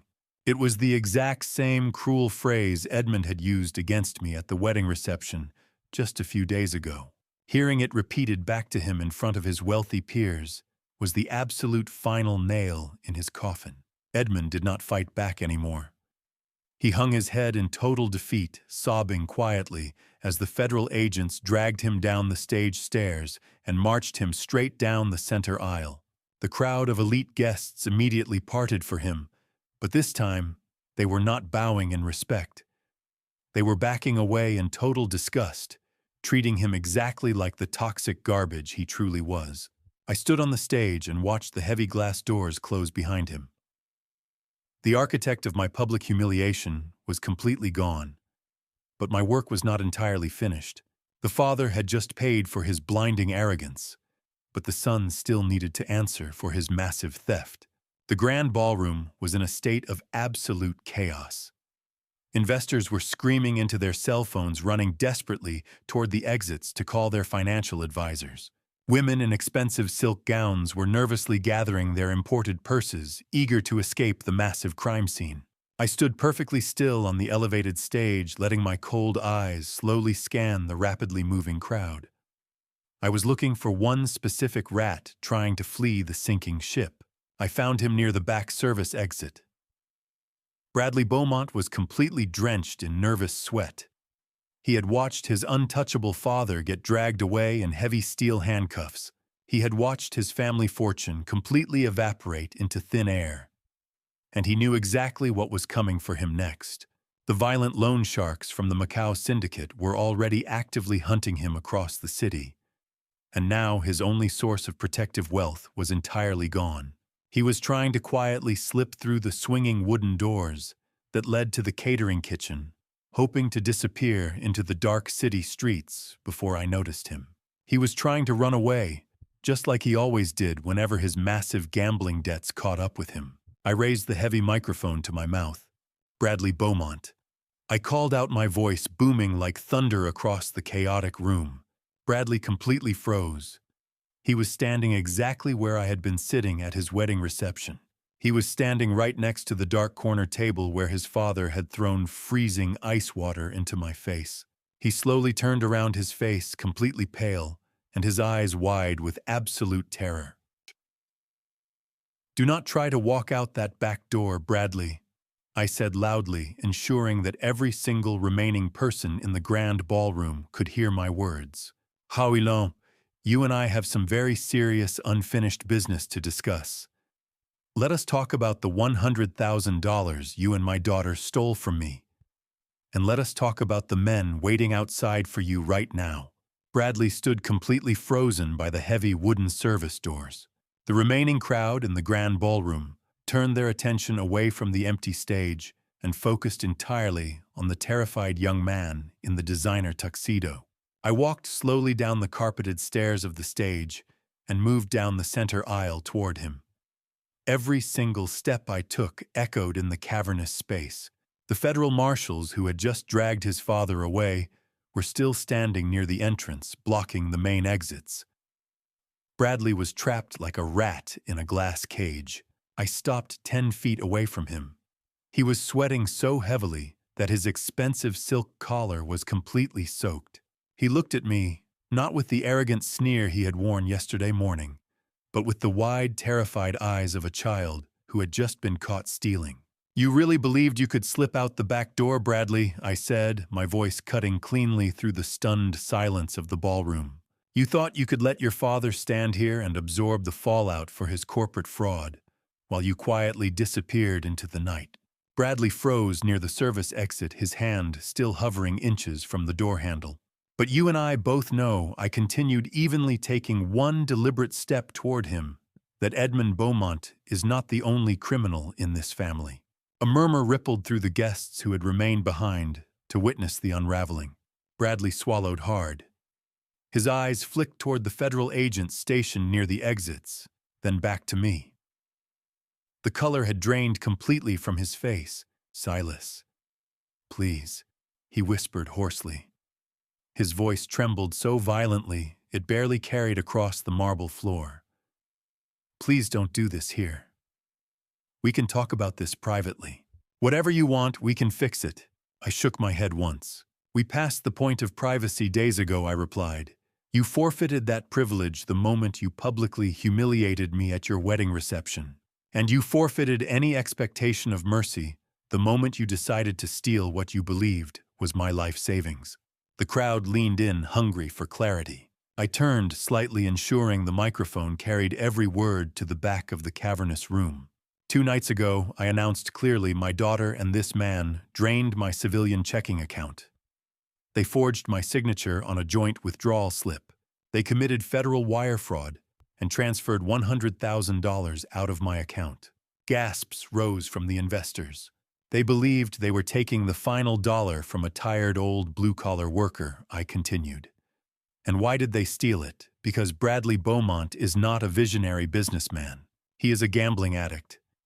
He owed $500,000 to a violent international loan shark syndicate operating out of Macau." Bradley closed his eyes and let out a broken, involuntary sound. His carefully curated high society composure disintegrated in seconds. "That $100,000, I said, stepping closer to him, was only a temporary payment to prevent those men from breaking your legs." Bradley's breathing grew shallow. "You still owed $500,000. The room was silent now. No whispers, no movement. "And this afternoon," I continued calmly, "while you were sipping champagne at your exclusive country club, 3 representatives from that syndicate joined you at your table." Bradley's knees buckled. He stumbled backward into the heavy service doors, catching himself with shaking hands. How do you know about that?" he gasped. I allowed myself the faintest smile. "Because I sent them." A collective intake of breath filled the room. "Yesterday afternoon, Apex Holdings purchased your gambling markers in full. I bought your debt, Bradley. You no longer owe the Macau syndicate." I let the silence stretch. "You owe me." The words landed like a verdict. "I am calling that debt due," I said quietly. "Right here. Right now." The terror that spread across his face was unmistakable.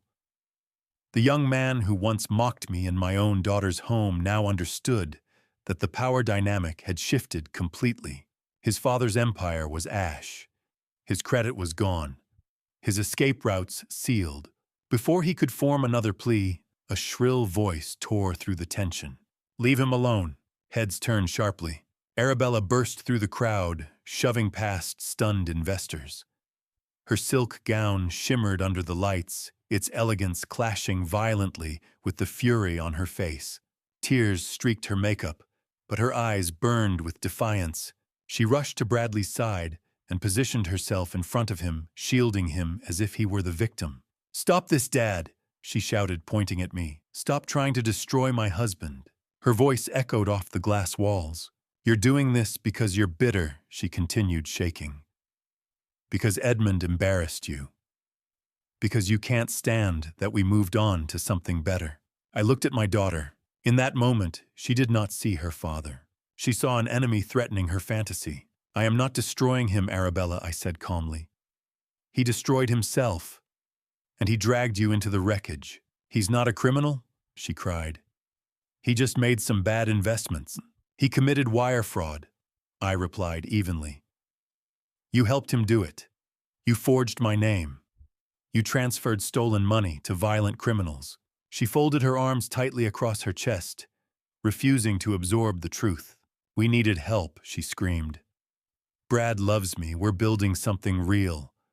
We used your money because you were never going to use it anyway. You sit alone in that tiny house doing nothing with your life." Each word cut, but not the way she intended. "He's going to pay you back," she insisted desperately. "As soon as the corporate deal closes. We're a team." I studied her for a long moment.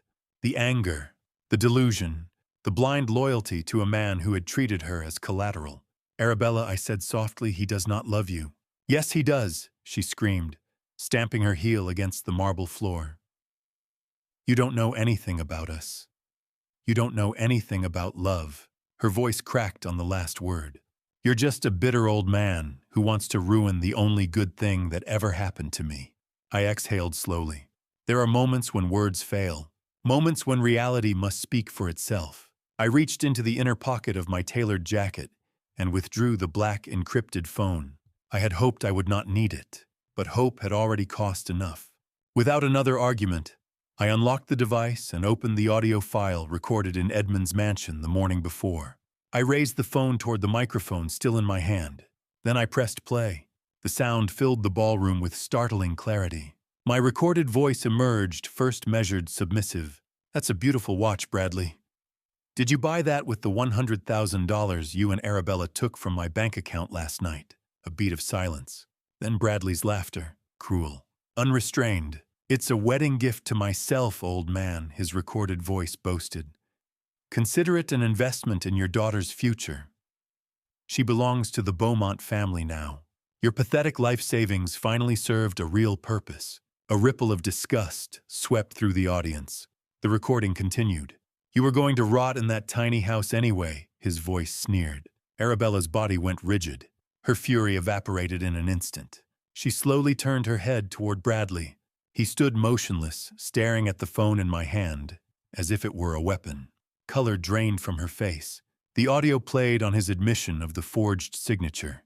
His laughter at the theft. His pride in spending the money. Each word landed like a hammer. The illusion shattered in real time. Bradley opened his mouth to speak, but nothing came out. Arabella stepped away from him unconsciously. The ballroom remained utterly silent. 900 witnesses to the truth. I lowered the phone. I did not gloat. I did not smile. I simply looked at my daughter. Love does not sound like that, I said quietly. Her eyes filled with tears, not of anger this time, but recognition. Behind her, federal agents stepped forward. Bradley's hands trembled violently. The fantasy had collapsed. The truth stood exposed. And in the center of that shattered ballroom, beneath the cold glare of unforgiving lights, there were no more lies left to hide behind. Arabella forged my signature, Bradley, my voice said on the tape. That is federal wire fraud. Why did you make her do that to her own father? Why did you steal everything I had left in the world? Then came the absolute devastating kill shot. Bradley's recorded voice, completely relaxed and completely merciless, echoed through the grand atrium. I did not make her do anything, Strathmore, he bragged. Arabella is a smart girl, but she is a completely gullible pawn. I only married her because I knew you had that retirement money sitting around, and I needed liquid cash to get the syndicate off my back.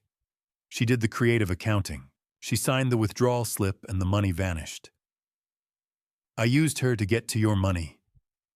She actually thinks we are building a life together. You are never seeing a single dime of it again. I pressed the stop button on the phone. The heavy silence that followed was completely suffocating. I lowered the phone and looked directly at Arabella. The bright, arrogant fire in her eyes was completely extinguished. All the color had drained from her beautiful face. Her lips were trembling violently. She realized in one single devastating moment that her entire marriage, her grand social elevation, and her supposed true love were all completely fake. She had thrown away her devoted father and committed a massive federal crime for a man who openly considered her a gullible pawn and a human bank account. She slowly turned to face Bradley. Her hands were shaking uncontrollably. Brad, she whispered, her voice completely broken. Tell me that is not true. Tell me you did not just marry me for his money. Bradley did not look at her with love. He did not look at her with remorse. He looked at her like a wild, trapped animal looking for a distraction. He knew the federal marshals blocking the main exits had heard the recorded confession. He knew the syndicate men were waiting for him outside the building. He was completely out of time and completely out of options. The heavy glass doors at the front of the ballroom suddenly burst open. 3 men wearing dark, tailored suits walked into the massive atrium. They were the operatives from the Macau syndicate, the men I now completely controlled. They spotted Bradley near the back service exit and immediately began walking toward him with dark, violent intent. Bradley's eyes widened in total, absolute panic. He saw the dangerous men approaching. He saw the federal agents moving in from the sides. "Bratti," Arabella cried out, reaching out to grab his expensive suit jacket. "Please tell me you love me." Bradley looked at the woman who had just sacrificed her entire life for him. He did not hesitate for a single second. He raised his hands, shoved Arabella violently in the chest, and threw her completely out of his way. Arabella gasped in pain as she fell hard onto the polished marble floor, tearing her expensive silk gown and scraping her knees. Bradley did not even look down at her. He completely abandoned his wife, scrambling desperately toward the heavy wooden service doors. He pushed through the swinging doors and ran blindly into the dark alleyway behind the massive skyscraper. He left her completely alone on the cold, hard floor of the grand ballroom. The wealthy elite guests stared down at her with absolute pity and disgust. The police sirens began to wail loudly in the distance, rapidly approaching the corporate headquarters. The massive web had completely closed. The Beaumont family was utterly destroyed, and my daughter was left sitting in the ruins of her own blinding greed, weeping uncontrollably as the federal agents slowly swarmed into the room to arrest her. It was exactly 1 week later. The chaotic dust of the massive corporate execution had finally settled, leaving nothing but the completely ruined ashes of the Beaumont family empire. I was no longer living in the small, cramped suburban house with the cracked concrete driveway. That house was a disguise I no longer needed to wear. I had officially moved into the primary residence of the Apex Holdings Private Trust. It was a sprawling, 200-acre secluded estate located deep in the lush green hills outside the city. The main house was a massive architectural masterpiece constructed from imported white stone and dark, heavy timber. It was surrounded by perfectly manicured gardens, towering oak trees, and a massive private security wall. For the first time in 10 long years, I was finally living in the absolute reality of my own immense wealth. I sat on the wide stone terrace overlooking a pristine private lake. The morning air was incredibly crisp and clean. I held a warm cup of black coffee and read the morning financial newspapers. The front pages were completely dominated by the spectacular downfall of Edmund Beaumont. The federal justice system had moved with absolute ruthless efficiency. 2 days ago, Edmund was hauled into a federal courthouse wearing a bright orange prison jumpsuit. His expensive corporate defense attorneys had completely abandoned him the exact moment they realized his bank accounts were entirely frozen by my legal team.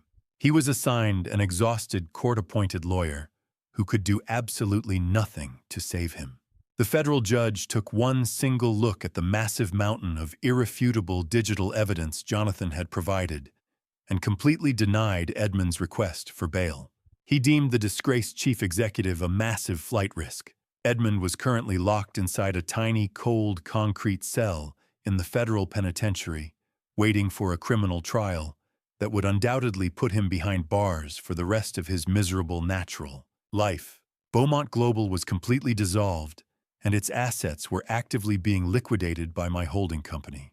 And Bradley Beaumont had proven himself to be the ultimate pathetic coward. The exact moment he ran out the back doors of the grand ballroom, leaving his new wife crying on the marble floor, he vanished entirely. He knew the dangerous operatives from the Macau syndicate were actively hunting him, and he knew the Federal Financial Crimes Division was right behind them. He stole a luxury sports car from the valet lot and drove recklessly across state lines, abandoning his entire life. He left Arabella completely alone to face the devastating legal and financial consequences of the massive federal wire fraud they had committed together. The heavy intercom sitting on my outdoor stone table suddenly buzzed, breaking the absolute morning silence. It was the commander of my private security detail, stationed at the massive iron gates 2 miles down the private road. He informed me that a young woman was standing outside the gates, frantically begging to be let inside. I pressed a button on my digital tablet and pulled up the high-definition live feed from the front gate security cameras. It was Arabella, The transformation was completely staggering. She was no longer the arrogant, entitled, high society princess who had cruelly demanded $50,000 for a luxury vacation to Dubai. She was wearing a pair of dirty gray sweatpants and a faded, oversized sweater. Her expensive hair extensions were tangled and completely unkempt. Her face was pale, exhausted, and heavily stained with dark streaks of ruined makeup. She looked exactly like a desperate, terrified fugitive who had not slept in days. "Open the main gates," I told my security chief through the intercom. "Let her walk through, but do not offer her a ride in the security vehicles. Make her walk the entire 2 miles up the main driveway." I sat calmly on the stone terrace and watched the security monitors as my daughter slowly trudged up the long, winding paved road. The steep incline and the physical exhaustion clearly took a massive toll on her. It took her nearly 45 minutes to reach the main house. By the time she finally walked up the grand stone steps and stepped onto the wide terrace, she was completely out of breath and physically shaking. She stopped dead in her tracks when she reached the edge of the patio. Her wide, terrified eyes slowly took in the sheer, massive scale of the Salachinaire estate. She saw the towering stone columns, the cascading water features, and the pristine fleet of imported luxury vehicles parked quietly in the circular motor court. The absolute, undeniable reality of my hidden empire finally crashed down upon her. She realized in that exact moment that the wealth she had desperately chased by marrying into the fraudulent Beaumont family was absolutely pathetic compared to the true immense power sitting calmly right in front of her. "Dad," she whispered, her voice cracking violently with pure exhaustion and overwhelming regret. "I have been trying to find you all week. I went to the old house, but it was completely empty. The neighbors said you packed up and left in the middle of the night. I had to illegally access the Apex Holdings corporate registry just to find this private address." I took a slow, deliberate sip of my black coffee. I did not stand up to greet her. I did not offer her a comfortable chair or a glass of water. I simply looked at her with cold, detached eyes. "State your business, Arabella," I said, my voice completely flat and devoid of any paternal warmth. She fell forward, dropping heavily to her knees on the hard stone patio. She covered her face with her trembling hands and began to weep hysterically. The sound of her crying echoed loudly across the quiet estate. "Brad left me," she wailed, her shoulders shaking violently. "He completely abandoned me at the gala and disappeared. The federal police came to my house yesterday morning. They kicked down the front door and confiscated all of my computers, my cell phone, and my personal financial records. The bank officially foreclosed on the mansion and evicted me because you canceled the premium mortgage. I have absolutely nowhere to go and absolutely no money left to my name. The federal agents explicitly told me I am going to be officially indicted for massive wire fraud by the end of the week. My friends from the country club completely blocked my phone number. Everyone abandoned me. You have to help me, Dad. You have to hire the most expensive corporate lawyers in the city to keep me out of federal prison. Please just let me move into this massive house. There are so many empty rooms here. I can hide safely behind your security walls until the media completely forgets about the scandal and the charges go away." I looked down at the weeping woman kneeling on my expensive stone floor. A week ago, seeing my only child in this much agonizing pain would have absolutely shattered my heart. I would have rushed forward, picked her up off the ground, and promised to use every single dollar I possessed to protect her from the cruel world. But the father who would have done that was completely dead. He died the exact second she turned her back on him, while freezing ice water dripped from his face. I reached into the breast pocket of my tailored jacket. I pulled out a small piece of cheap printed cardstock. I stood up from my chair, walked slowly over to her, and dropped the card directly onto the stone floor right in front of her knees. Arabella slowly lowered her hands and looked down at the card. It was not the sleek, embossed gold business card of Jonathan Reed or any other high-powered, expensive corporate defense attorney. It was a generic black and white printed contact card for the local county public defender office. "What is this?" she whispered, staring at the cheap paper in total, absolute horror. "That is the direct phone number for the overworked state lawyer who is going to represent you in federal court," I said, my voice slicing through the morning air like a cold steel blade. "You made a conscious, greedy decision to commit a massive federal crime to fund a completely fake luxury lifestyle. You actively chose to steal your father's life savings to protect a cowardly fraud. You watched an arrogant monster publicly humiliate me in front of 900 people, and you completely abandoned me just to save your own pathetic social status." Arabella looked up at me, her eyes wide with absolute blinding panic. She reached out and desperately grabbed the bottom edge of my expensive suit trousers. "Dad, please," she begged, sobbing uncontrollably. "I am your only daughter. I am your own flesh and blood. You cannot just leave me to go to a concrete prison cell. You have hundreds of millions of dollars. You own an entire global empire. You can easily make all of these federal charges completely go away with a single phone call. I am so incredibly sorry. I will do whatever you want." I looked down at her desperate, trembling hands gripping my dark wool trousers. I slowly reached down and firmly pried her fingers off my clothing, pushing her hands away. "I raised a daughter," I said, staring directly into her terrified, weeping eyes. "I raised a girl who understood the profound value of hard work and absolute loyalty. But looking at the greedy, lying thief sitting on my patio right now, I have absolutely no idea who you are. The daughter I raised would never have sold her soul and destroyed her family for a cheap gold watch and a fraudulent mansion. You are not my daughter anymore. You are simply a federal criminal looking for a wealthy bailout." I took a step backward, completely severing the absolute final tie between us. "Get off my property, Arabella," I commanded, my voice echoing with total, unquestionable authority. "And if you ever try to contact me or step foot near this estate ever again, I will have my armed security team immediately arrest you for criminal trespassing." I turned my back on her and walked calmly toward the main house. I opened the heavy, soundproof glass doors and stepped inside my quiet, peaceful home. I closed the doors firmly behind me, completely shutting out the chaotic sounds of her desperate, hysterical sobbing. I did not look back. I walked directly into my private study and sat down at my massive mahogany desk.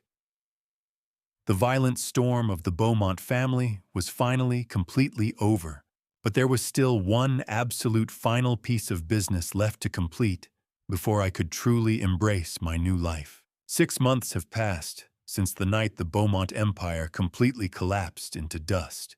The transition from the bitter cold winter to the warm, bright spring brought a profound sense of absolute renewal to my massive private estate.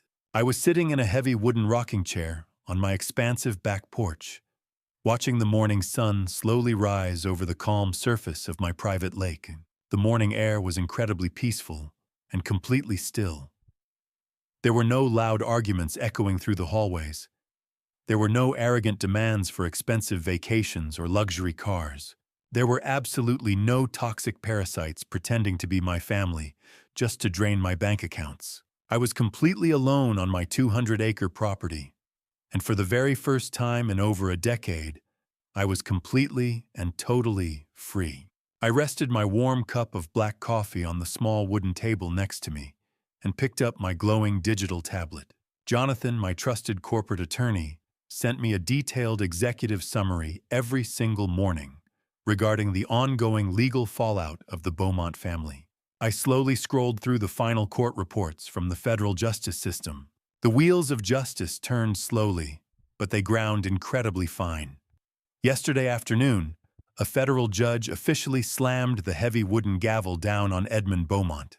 He was found guilty on 34 separate counts of massive corporate fraud, severe embezzlement, and international financial tampering. The report detailed how Edmund stood in the center of the federal courtroom, wearing a cheap, bright orange prison jumpsuit. He looked exactly like a broken, pathetic old man. All of his expensive, custom-tailored silk suits and his imported cologne were completely gone. He cried in front of the judge and desperately begged for mercy, claiming he was simply a victim of a hostile corporate takeover. The federal judge looked at the thousands of innocent lives Edmund had completely ruined by stealing employee pension funds to support his lavish lifestyle. The judge looked at the massive mountain of irrefutable digital evidence my holding company had provided and completely denied his pathetic request. Edmund was officially sentenced to 10 consecutive years in a maximum security federal penitentiary. He traded his 40-story glass skyscraper and his crystal champagne flutes for a tiny concrete cell and a metal toilet. He would be nearly 80 years old by the time he ever breathed free air again. His fake legacy, his impenetrable empire, was entirely erased from the face of the earth. I scrolled down the glowing screen to the next section of the legal report. Bradley Beaumont did not make it very far on his desperate run from the federal authorities and the violent underground syndicate. He managed to hide in cheap, dirty motels for a few short weeks, but a coward always eventually makes a stupid mistake. He was violently arrested by armed state troopers at a rundown gas station in rural Nevada. He was actively trying to use a stolen credit card to buy a cheap sandwich when the police tackled him to the dusty concrete. The police report noted that he wept uncontrollably in the back of the squad car.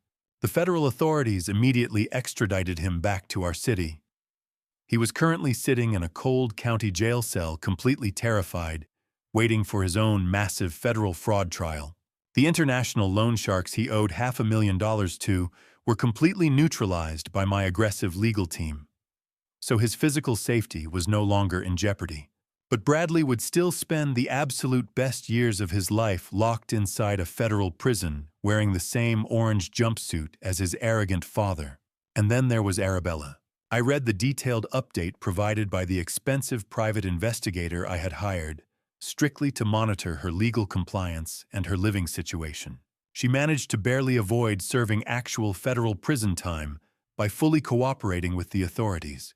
She turned over every single piece of digital evidence against Bradley and Edmund, detailing exactly how they forced her to commit the massive wire fraud. But her physical freedom came with a massive, suffocating price. The federal judge ordered her to pay hundreds of thousands of dollars in strict financial restitution for her active role in stealing my money. She was completely stripped of her imported luxury cars, her custom designer clothes, and her elevated high society status.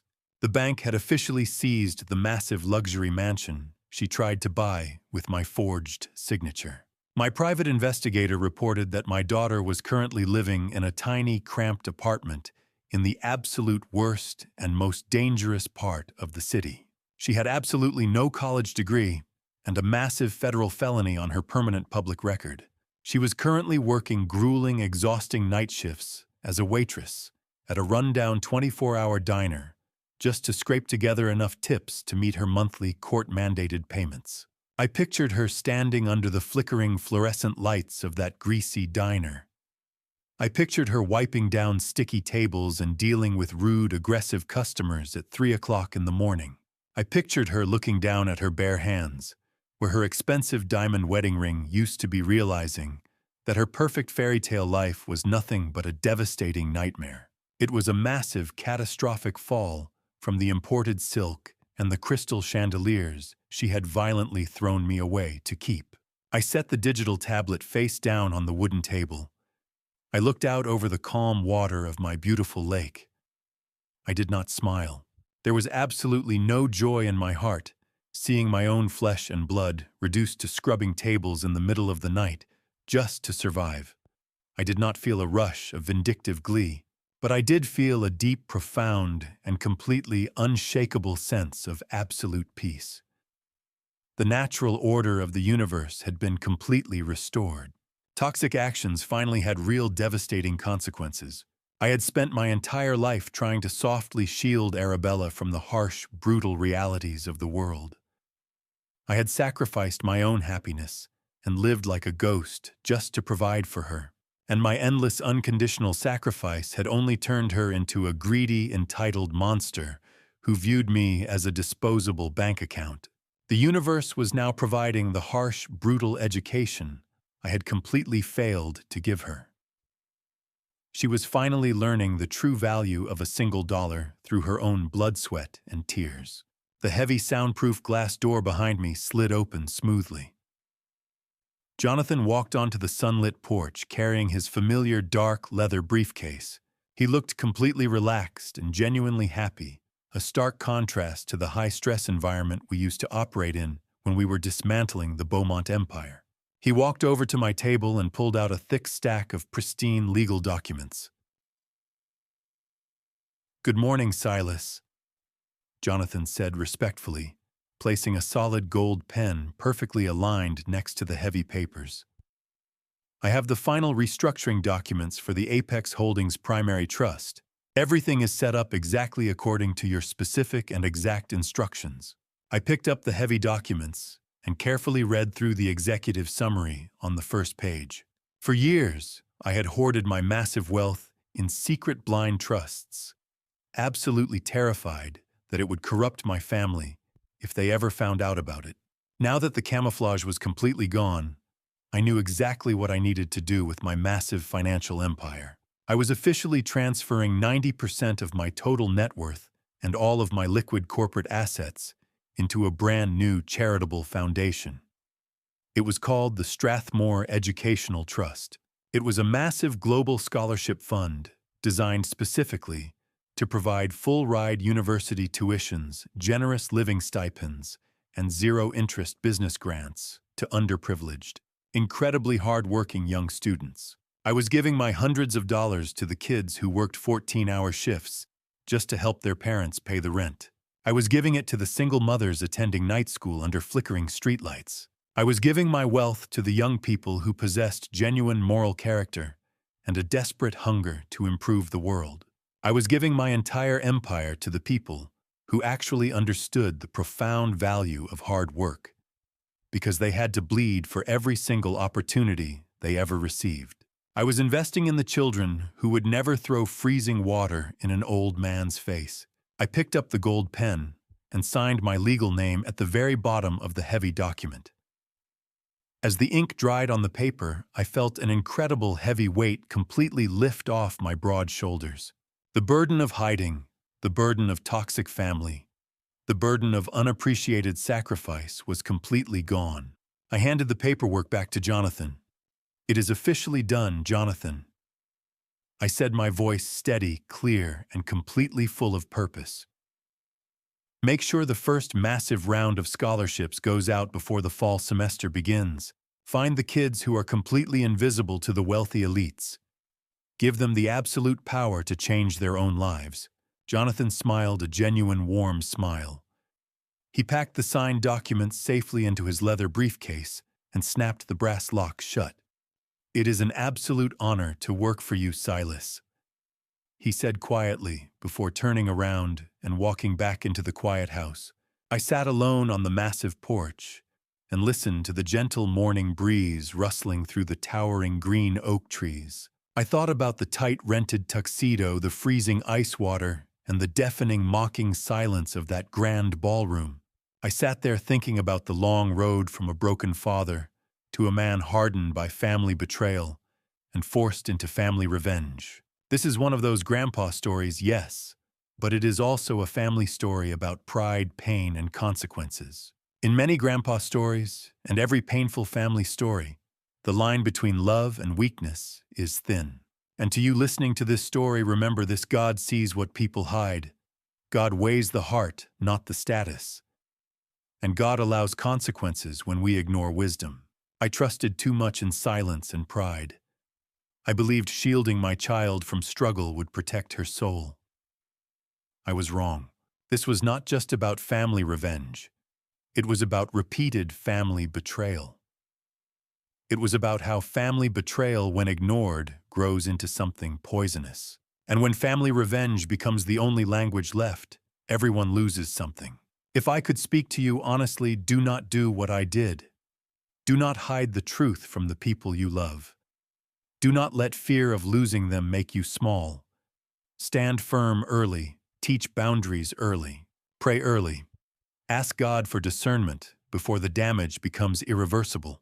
These grandpa stories and every family story you hear on this channel are not just drama, they are warnings.